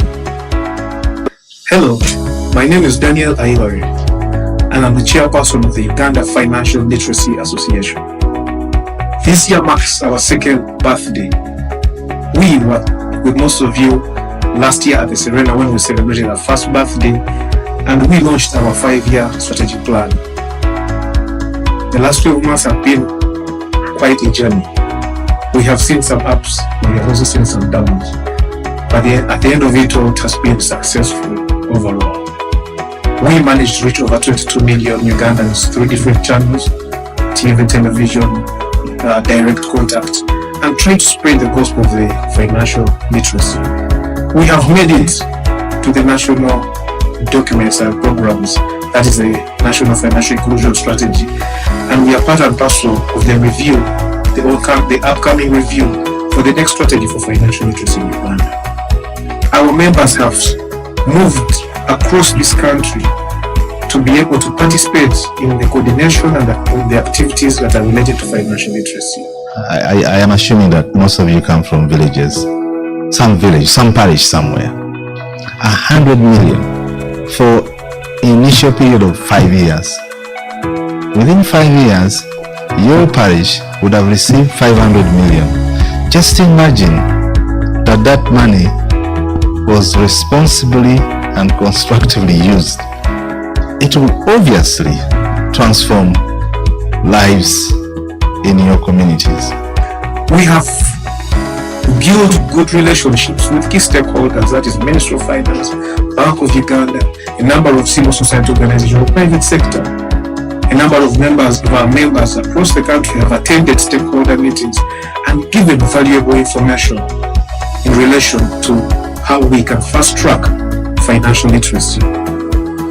Today, we are happy to say that we have continuously streamlined and tried to be laser-focused on our purpose, and that is to coordinate effective financial literacy activities across the country. We are excited about launching our project Take UFLA Home, which is typically a decentralization and democratization program where we want to take financial literacy down to the grassroots. Look at the capability survey that was conducted in 2022 by Bank of Uganda.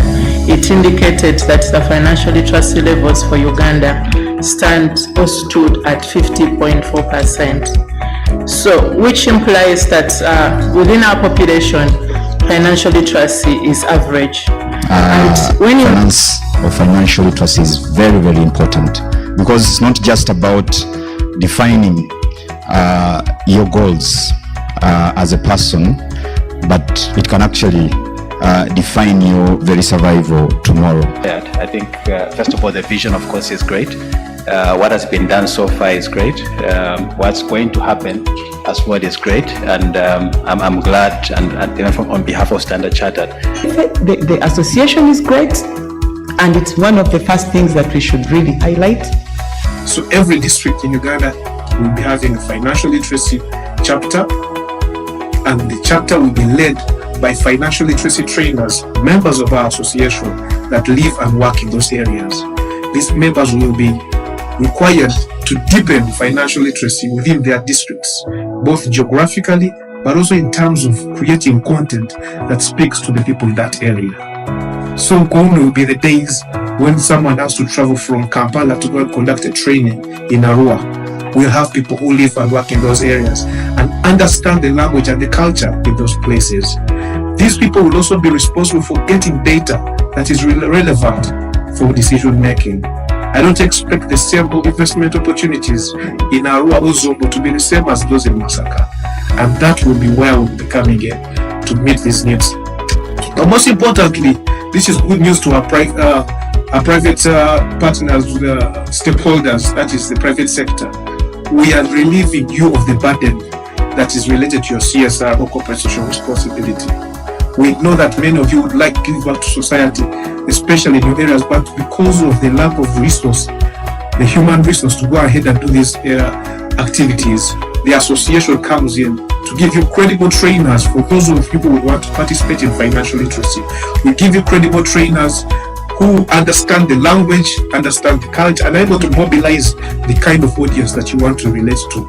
So we'll be very happy to help you as corporate citizens to be able to move on your social agenda. It's going to be a wonderful period for our members because as we speak, we have already started developing good relationships with entities, both private sector, public sector, but also civil society. As I speak, we have members who have been recommended and are now conducting training in Tanzania under the IOM. We have members that we have recommended to NSSF that have been engaged. We have members that have been recommended to Centenary Bank, the Centenary Foundation, that are going to be working. So the market is open to us as trainers, and it's for us to begin to be prepared for the opportunities that come. We call upon all association members to polish up and to enhance your skills and to be on point so that when the opportunities come, they'll find you ready. We couldn't do this without the support of institutions like NSSF, Bank of Uganda, Ministry of Finance, Centenary Bank, Bank of Baroda, who have held us, Equity Bank, who have held our hand from the time we were just a briefcase organization to now when we have an office and have premises. We are looking forward to continuously implement the programs that we laid out in our strategy, one of which is actually setting up a financial literacy institution that will bring together all trainers and accredit them and standardize them to be able to deliver uniform and quality financial literacy. This is going to be also complemented by our cooperative. We have already set up a steering team that is going to put together a cooperative plan where members will be able to benefit from affordable credit, but also be able to gain value for their money as members. So this is really exciting, and we couldn't have done it with a wonderful team, with the leadership, with the support from the corporate institutions that we've been working with, and we look forward to a brighter day soon tomorrow. Thank you very much, and see you there.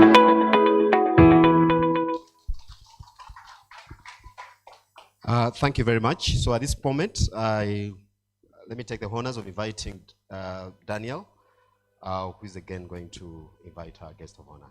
Daniel.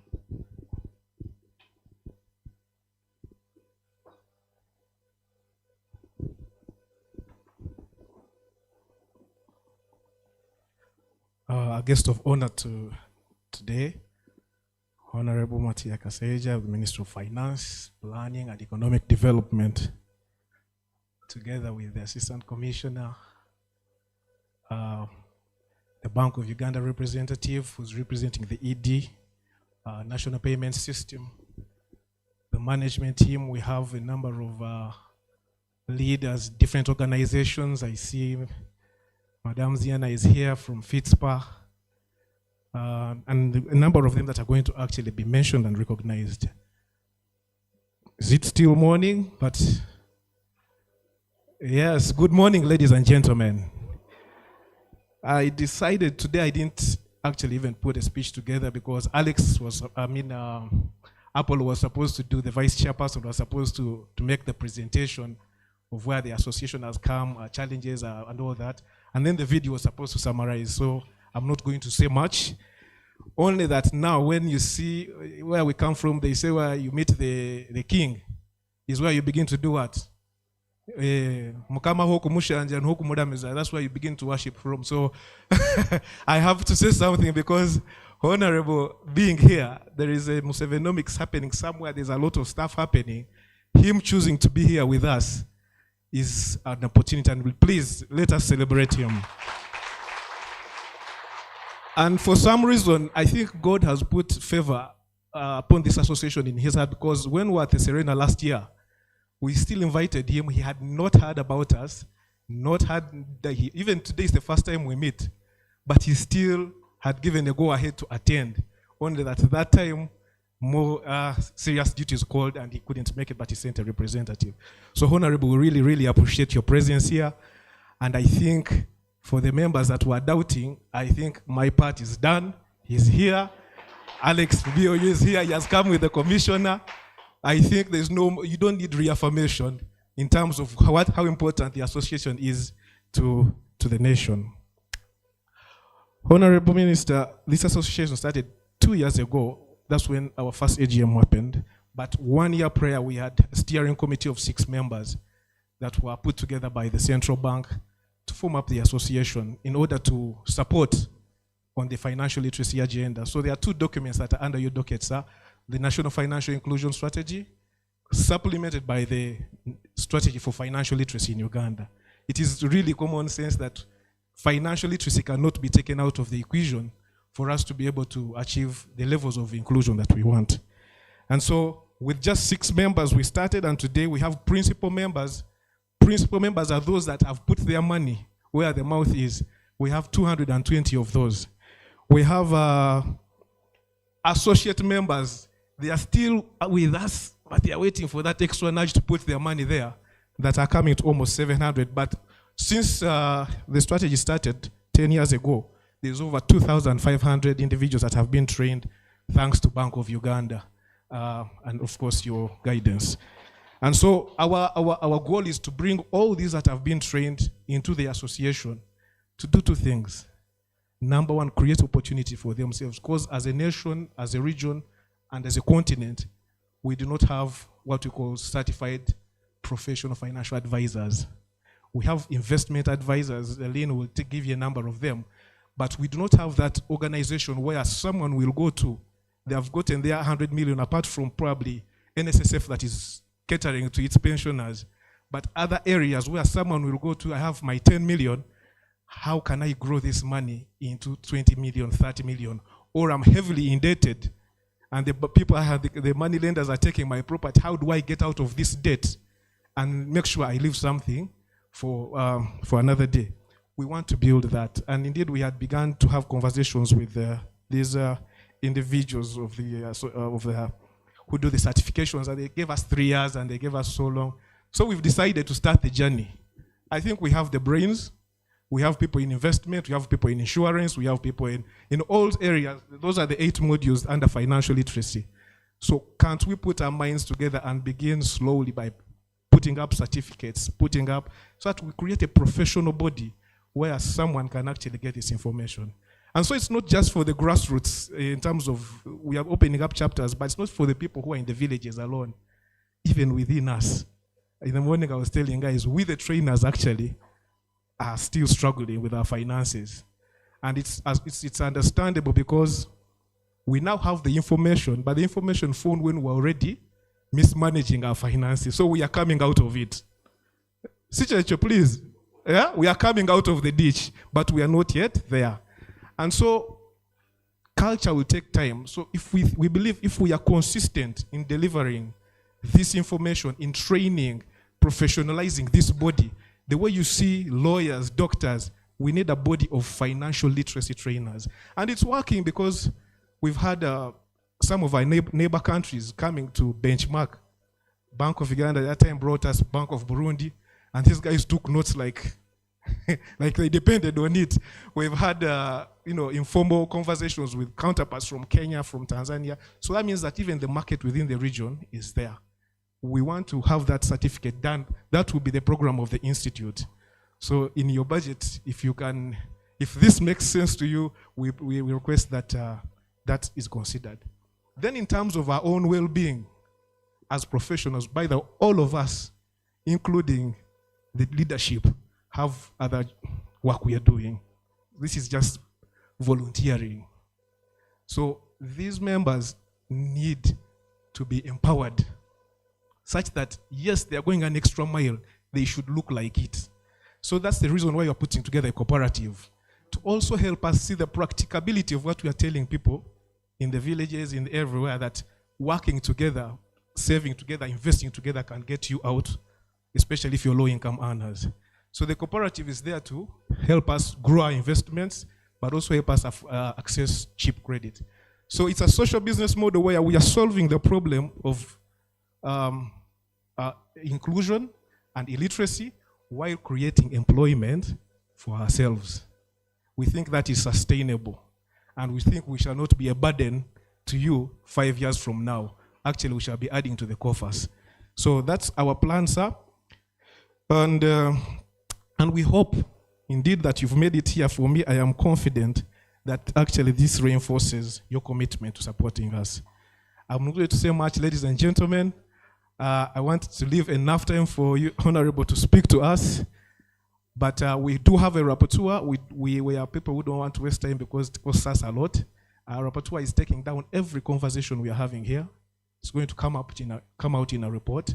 We are going to be having this think tank every year, and we'll be reporting on progress of the key areas that have been mentioned, such that we are progressive in managing our resources. I want to thank you, Alex, on behalf of Bank of Uganda, of course, and Assistant Commissioner. I think you guys will make your remarks later after Honorable has made his. But I thank you, and ladies and gentlemen, let's put our hands together for our guest of honor, Honorable Matia Kasaiwe.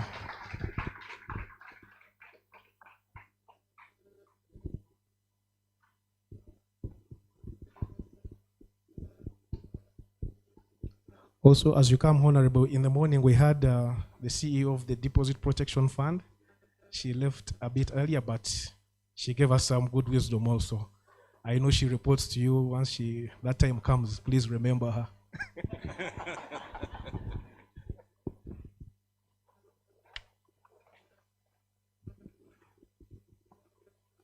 Good morning, all of you.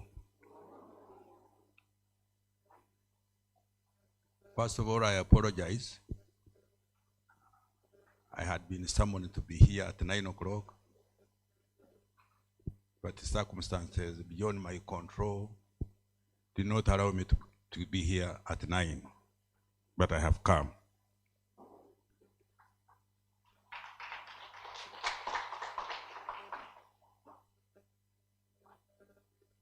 My staff have drafted a speech here for me, and I will apologize if we become repetitive. So you will bear with me. The Executive Director, National Payment System Bank of Uganda, the Chief Executive Officer, Deposit Protection Fund, representatives of ministries, departments, and agencies, representatives of development partners, the chairperson, Uganda Financial Literacy Association, members of Uganda Financial Literacy Association, representatives of the private sector, invited guests, ladies and gentlemen. I am honored to be the chief guest at this inaugural Uganda Financial Literacy Association Think Tank Conference. I applaud the Uganda Financial Literacy Association for all the work done to promote financial literacy in this country. If all Ugandans were literate financially, many things would be moving very fast. You go to the village, someone who is having his maybe 5 million shillings, he or she does not even know how to keep it in the first place. Then maybe she hides somewhere under the bed, a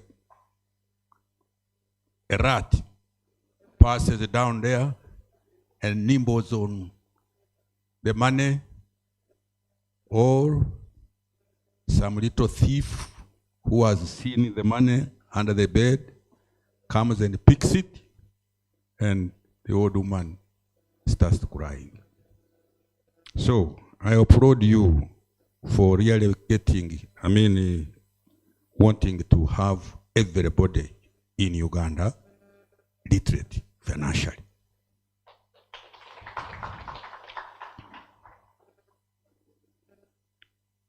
Transforming Uganda from a peasant to a modern and a prosperous economy requires Ugandans to be financially literate. I've just said that. It is therefore essential that we empower our people with the appropriate financial knowledge and skills to facilitate effective financial decision-making for inclusive economic development. This is one of the strategies that will help us deal with the kidakionka. You have heard that term, the kidakionka, people who just produce to eat.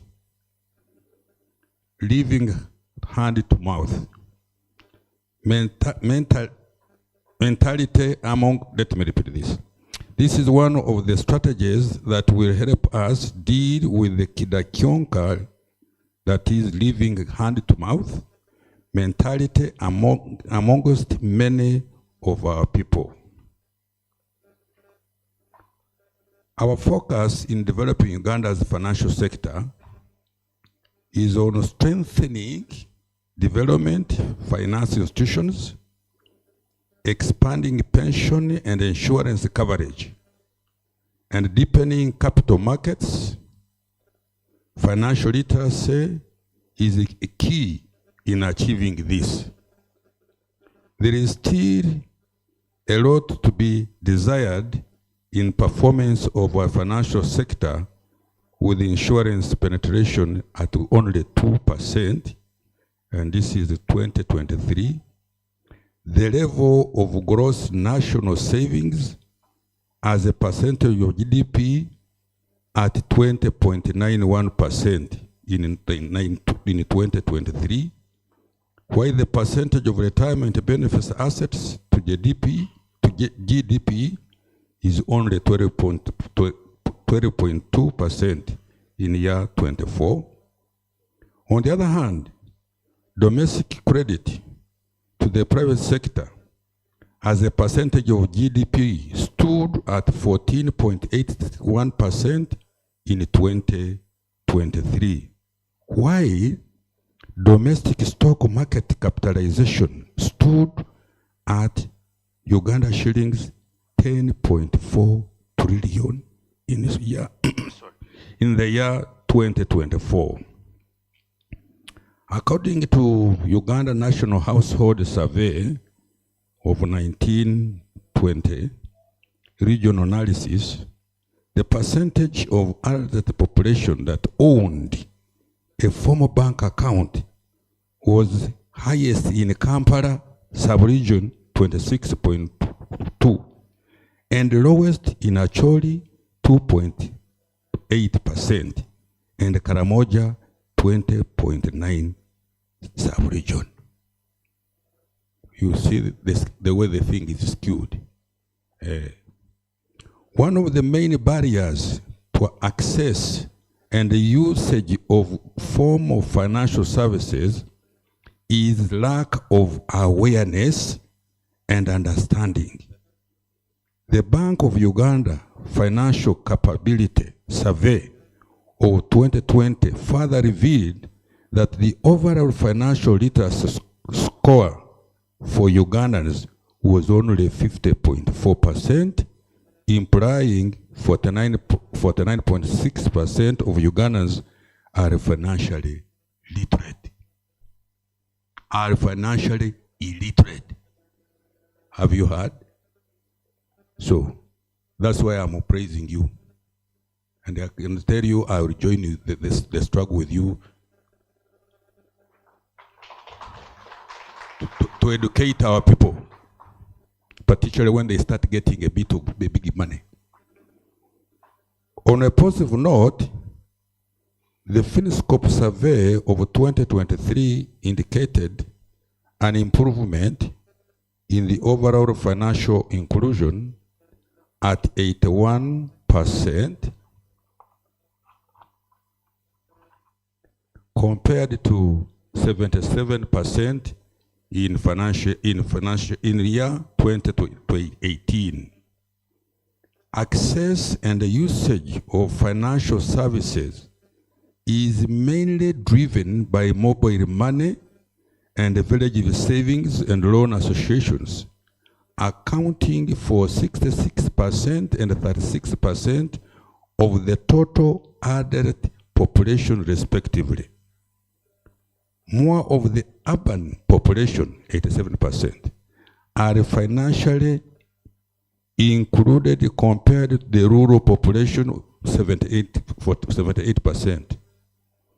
The gender analysis shows that men, 75%, were more formally included than women at 62%, and the reverse is true for informal financial services, where women, 54%, dominate the men, 50%. Somebody talked about the women. The women are moving, I can tell you. You wait. Government will continue to implement initiatives aimed at enhancing the financial inclusion of all Ugandans. I will mention the following among others. 1. National Financial Inclusion Strategy 2023-2028, and the National Financial Literacy Strategy 2019-2024.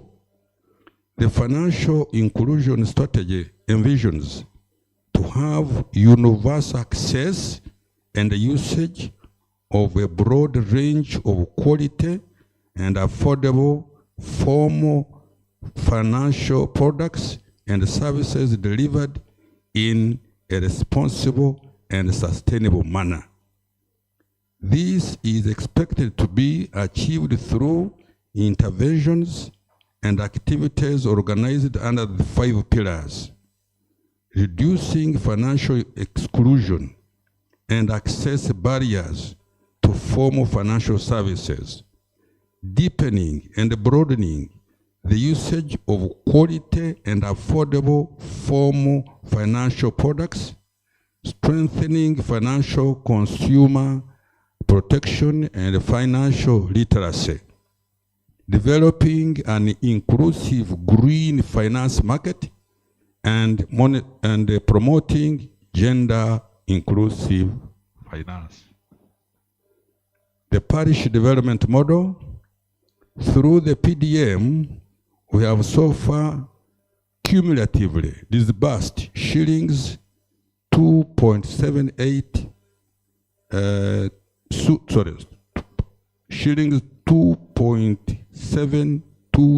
trillion to 10,589 PDM circles across the country, benefiting approximately 2.5 million beneficiaries to whom we are also providing financial literacy trainings.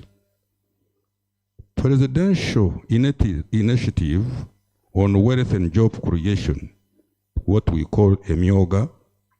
Similarly, we have cumulatively disbursed shillings 308 billion to 7,080 EMYOGA circles across the country, benefiting over 743,741 beneficiaries. The beneficiaries also receive training in financial management, credit management, resource mobilization, and more. The generating growth opportunities and activity for women enterprise, which we call GROW project, being implemented by Minister of Gender, Labor and Social Development.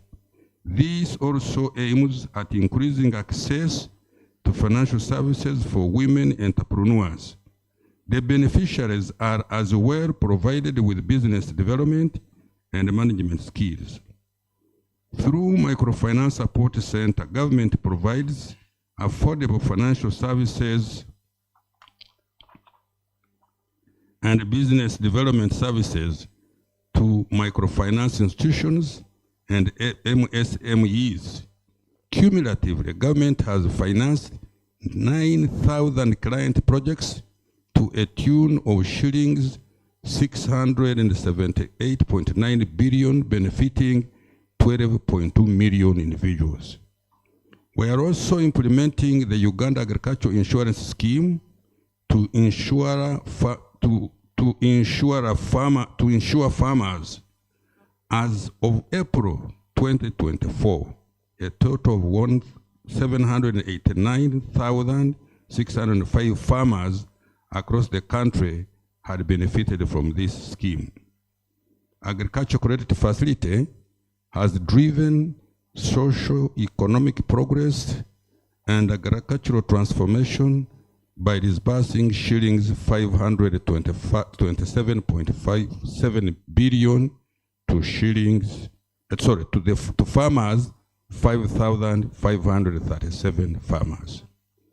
As a government, we have an ambitious target to grow the size of our economy tenfold from $50 billion to $500 billion by year 2040. This is aligned to the theme of this conference, leveraging financial literacy for achieving Uganda's ambition of tenfold economic growth. One of the things we must do to achieve this growth is to double the level of savings in the economy from 20 to 40% of GDP in 2040. We have identified 4 anchor sectors to drive this growth: agro-industrialization, tourism development, mineral development, including oil and gas, and science, technology, and innovation, including ICT and the creative industries. Ladies and gentlemen, finally, literate individuals are likely to have access to better financial services and are also less prone to financial harm, such as fraud, exploitation, or over-indebtedness. They are empowered to manage their resources more effectively, resulting into improved financial well-being and stability for individuals and households. When people save, they are able to invest in their farms and businesses, which in turn generate wealth, creates jobs, and boost productivity and overall economic growth. Therefore, the efforts of Uganda Financial Literacy Association are greatly appreciated as they directly complement government efforts towards financial inclusion. We must ensure that we follow through with the ideas generated from this conference for the effective delivery of appropriate financial literacy programs to the people of Uganda. My ministry remains committed to working with all stakeholders to promote financial inclusion. Ladies and gentlemen, I once again wish to appreciate the Uganda Financial Literacy Association for organizing this important conference. It is through such a concerted efforts that we will manage to break the barriers to the economic development of our country. Now, somebody was talking and I was listening. Women left behind Women are not being left behind. We move march to march. At times, you don't joke with women, you people. Don't joke with women. Those women, those. First of all, they keep money. I'm telling you, my wife, when she gets some little money from her daughters and whatnot, I can say, Mama, give me some 20,000 shillings. Says, it is not around. The money is not around. Now when will it be around? He says, oh, you go, you men, we know you. So, please, women must be respected, and they do when they really are helped. Now, this financial literacy, we have a scheme in my ministry that everybody in Uganda should know, first of all, how to make the money. Two, how to keep the money. And to make it do what? Grow. Mutegede. So again, me, these women, they are very, very powerful people. So, I'm going to close my talk. Thank you for inviting me. Sorry I let you down because I came late. I don't want to be late, but circumstances will not allow me to come. Next time, I think I will do better. I wish you, all of you, prosperity in whatever you are doing, and get Uganda from a higher profile. And we can tell you, we are moving. The economy, although those people, your times they make the money that they laugh, because I just said the economy. Your country is moving. I receive visitors from outside Uganda. Everybody is envying us.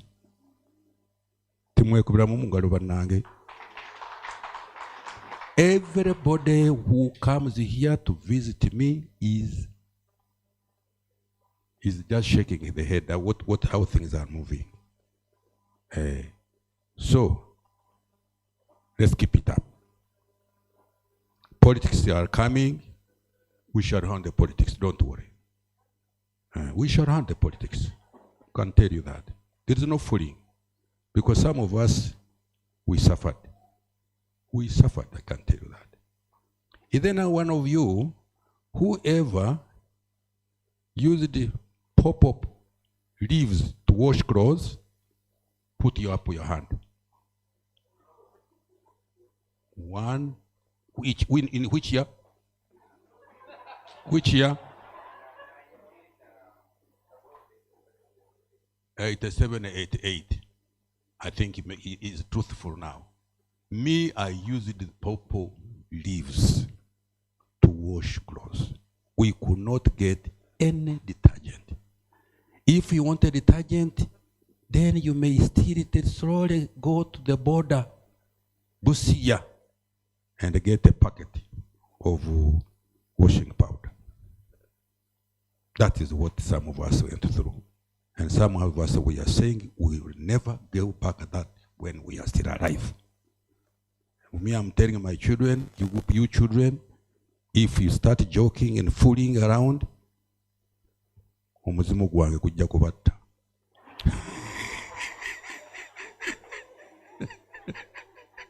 So with these remarks and walks and talks and chats, I wish you a good day, and I'm saying bye-bye.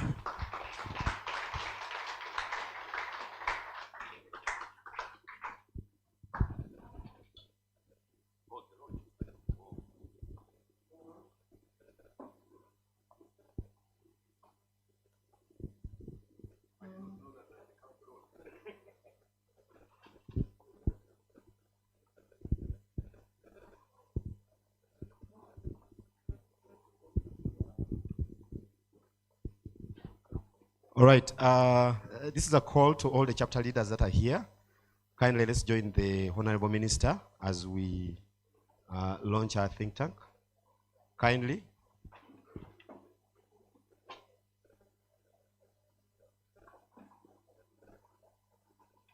And the UFLA committee, please join in.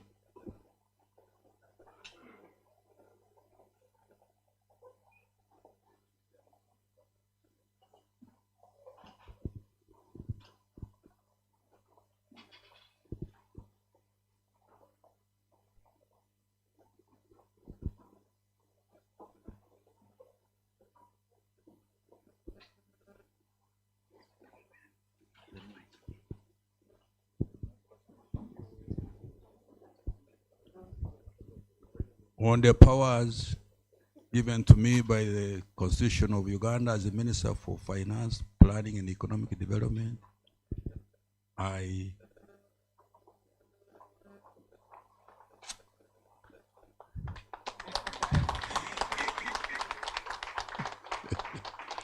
are we? Oh, I also sign. Okay, where? Here.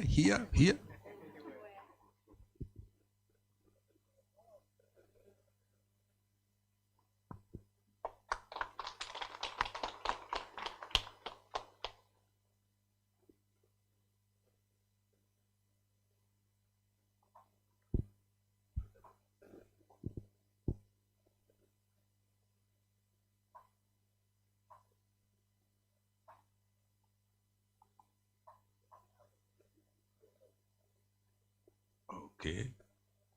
So what do we do?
Okay, thank you, cameraman.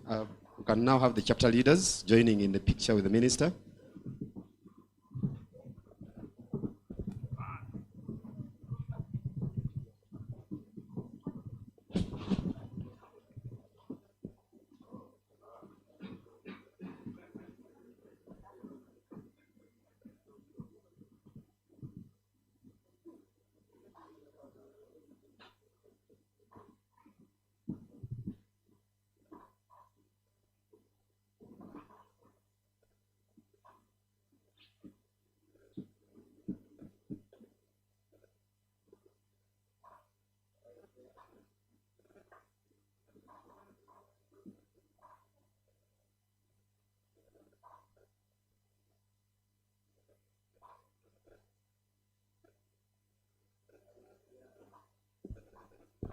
Okay, I think that's it. Then the sponsors. Very quickly, the sponsors. We want the Honorable Minister to sit. Our sponsors.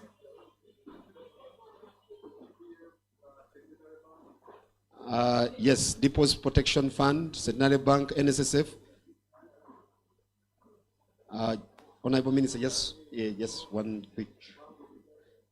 Bank of Uganda as well can join in. All our sponsors.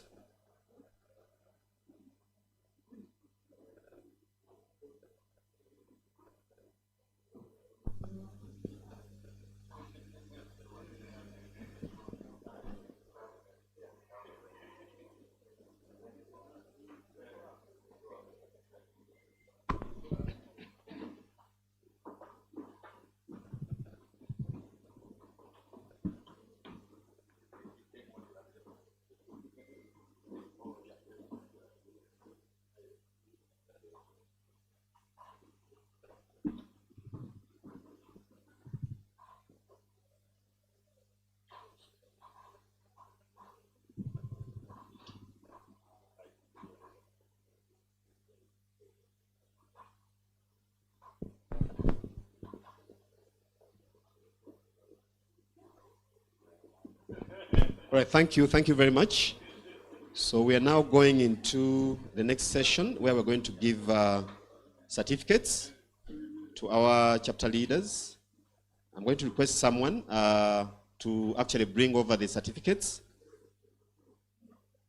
which are going to be given to our chapter leaders. Chapter leaders, please don't go far.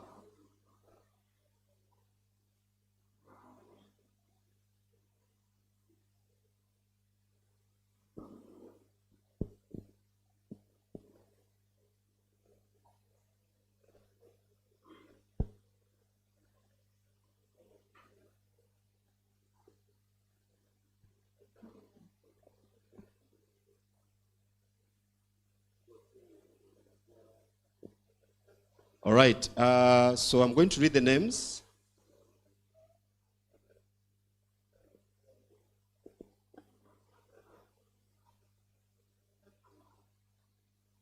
And when you hear your name, kindly come over. We want to recognize you because like it has already been ably communicated.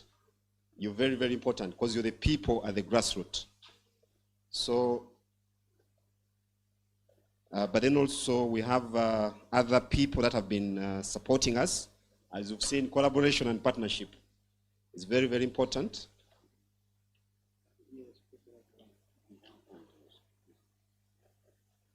Okay, so Miss Mbaba's Penny. Baba's Penny.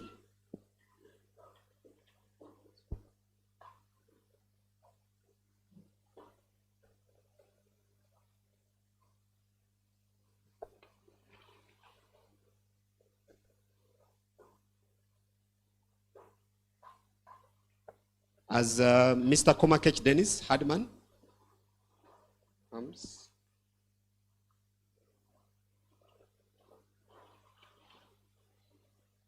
Mr. Kazibwe Henry, you can be coming over. Good people, let's give them a round of applause. We are recognizing them. And Mr. Waiswa Nelson.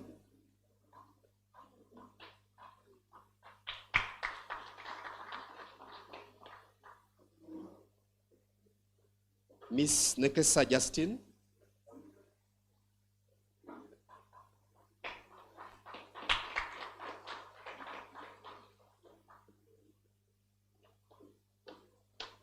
Mr. Muhimbise John, you can be.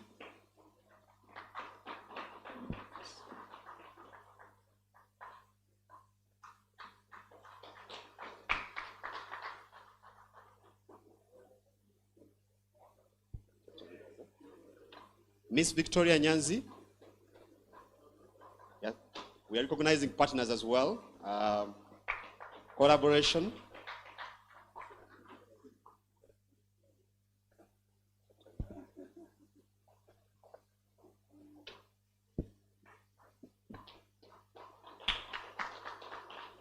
Mr. Simwe Rosemary.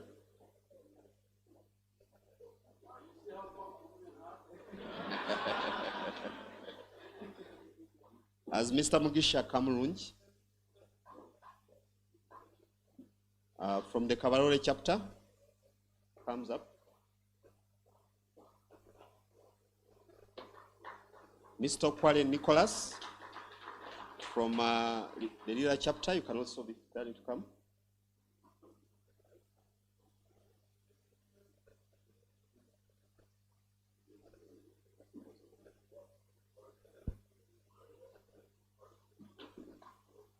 Mr. Matua Alex.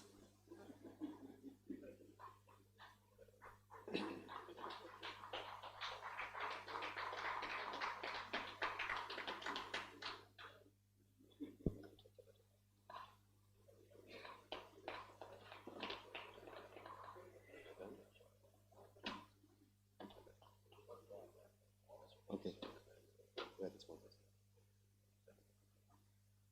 So we have partners that are sponsored this think tank. We have Ministry of Finance, Planning and Economic Development.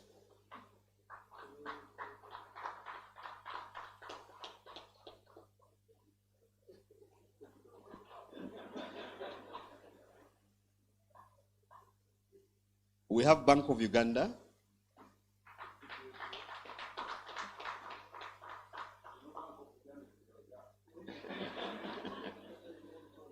We have the Deposit Protection Fund.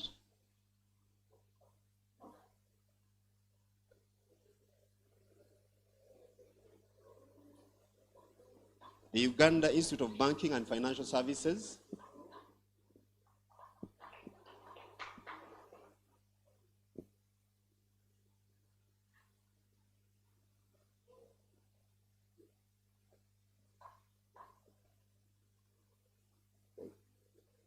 We have Centenary Bank Uganda. Good people, this is the point where we're supposed to clap even harder. These are the guys who have enabled this.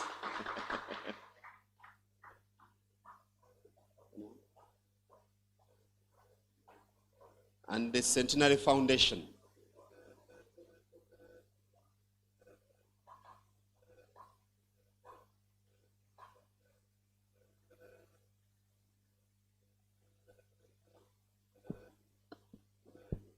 The Centenary Foundation. Okay. Centenary Bank can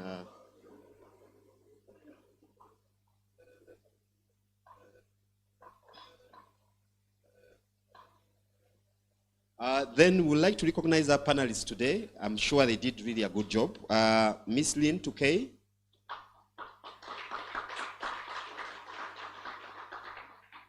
Mr. Christopher Sengendo.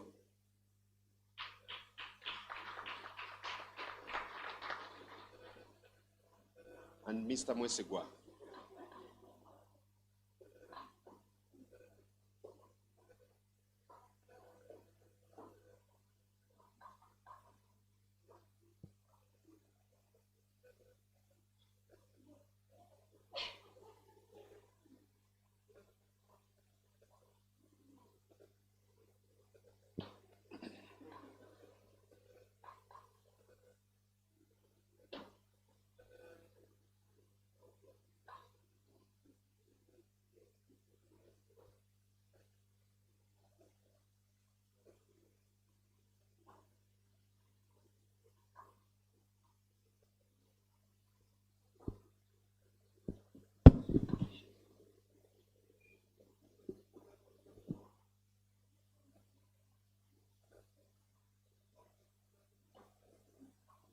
Mr. Mwesigwa.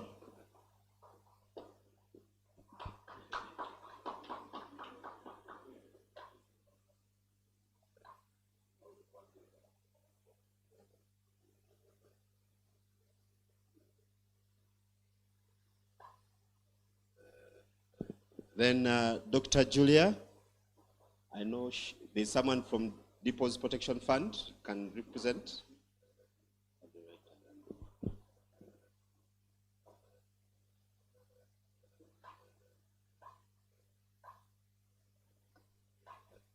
Then we have one for our moderator, who Mr. Chris Higenyi, for doing justice with the panel.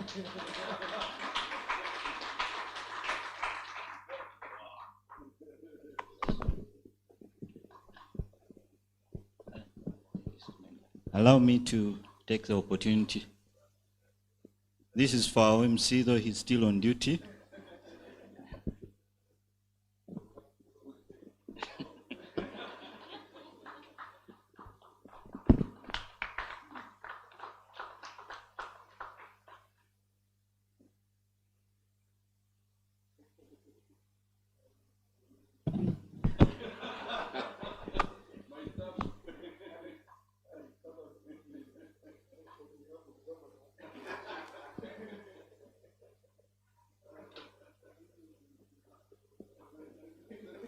That one is for the Honorable Minister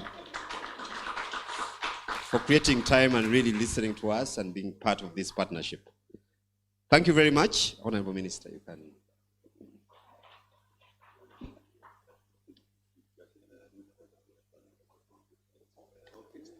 All right, Honorable Minister begs to leave.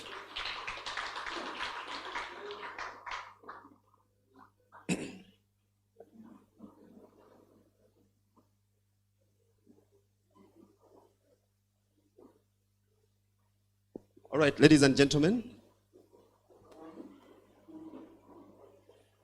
thank you. And I want to mention that we have tags for UFLA. Of course, I'm very sure that given what you've heard today, a number of us would probably want to be part of the Financial Literacy Association. And one way of identifying us is having this tag, the one you see me wearing. We have them at the back there.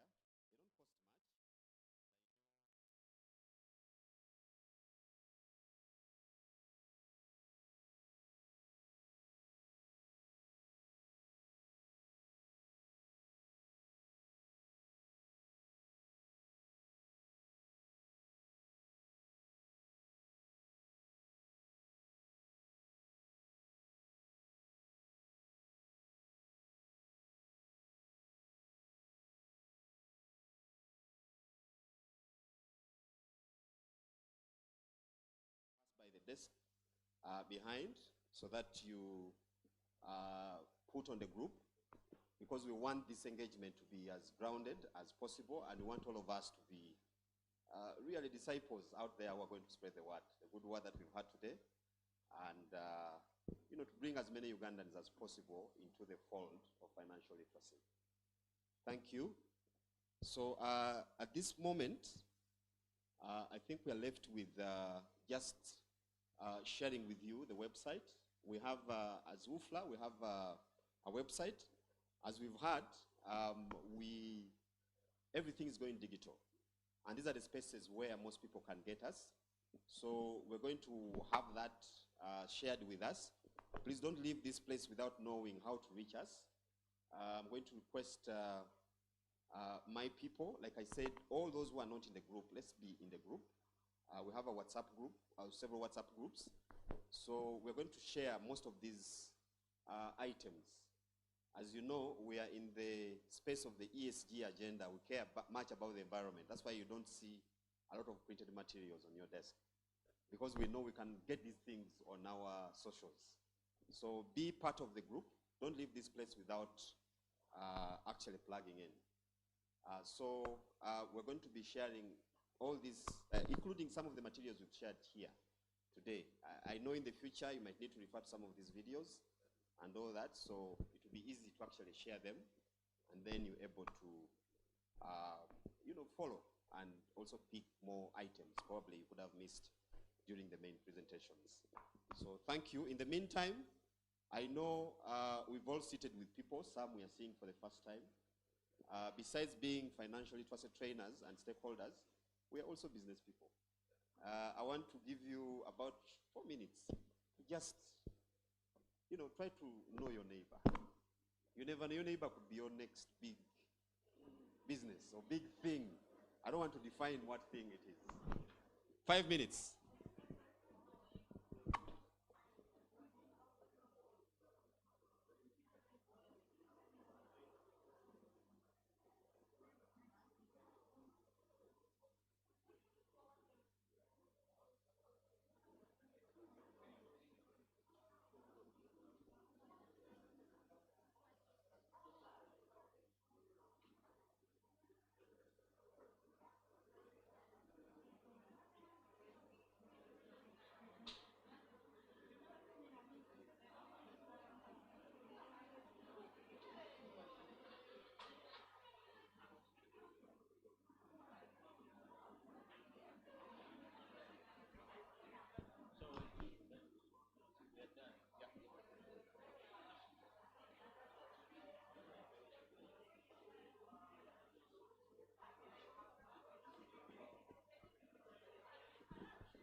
All right, all right, all right.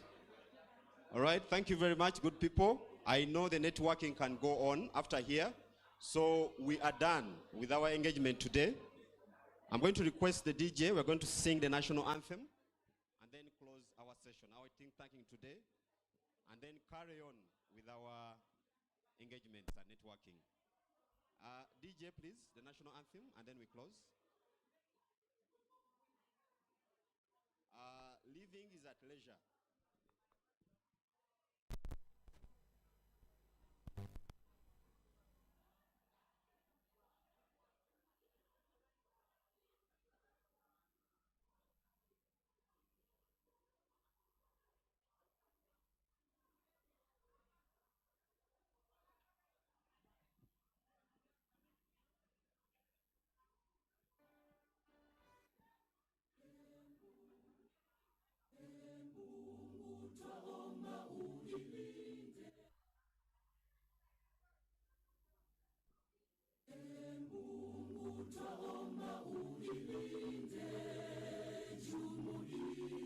Afrika Mashariki, tuwezeshe kuishi kwa amani, tutimize na malengo yetu. Jumuiya yetu sote tuilinde, tuwajibike, tuimarike, umoja wetu ni nguzo yetu, idumu jumuiya yetu.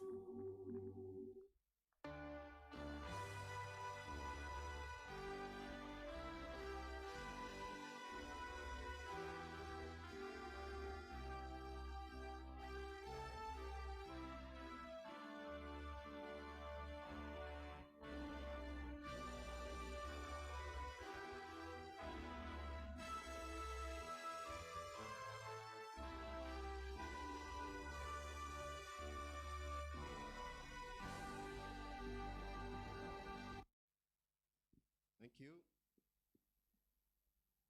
So departure is at leisure.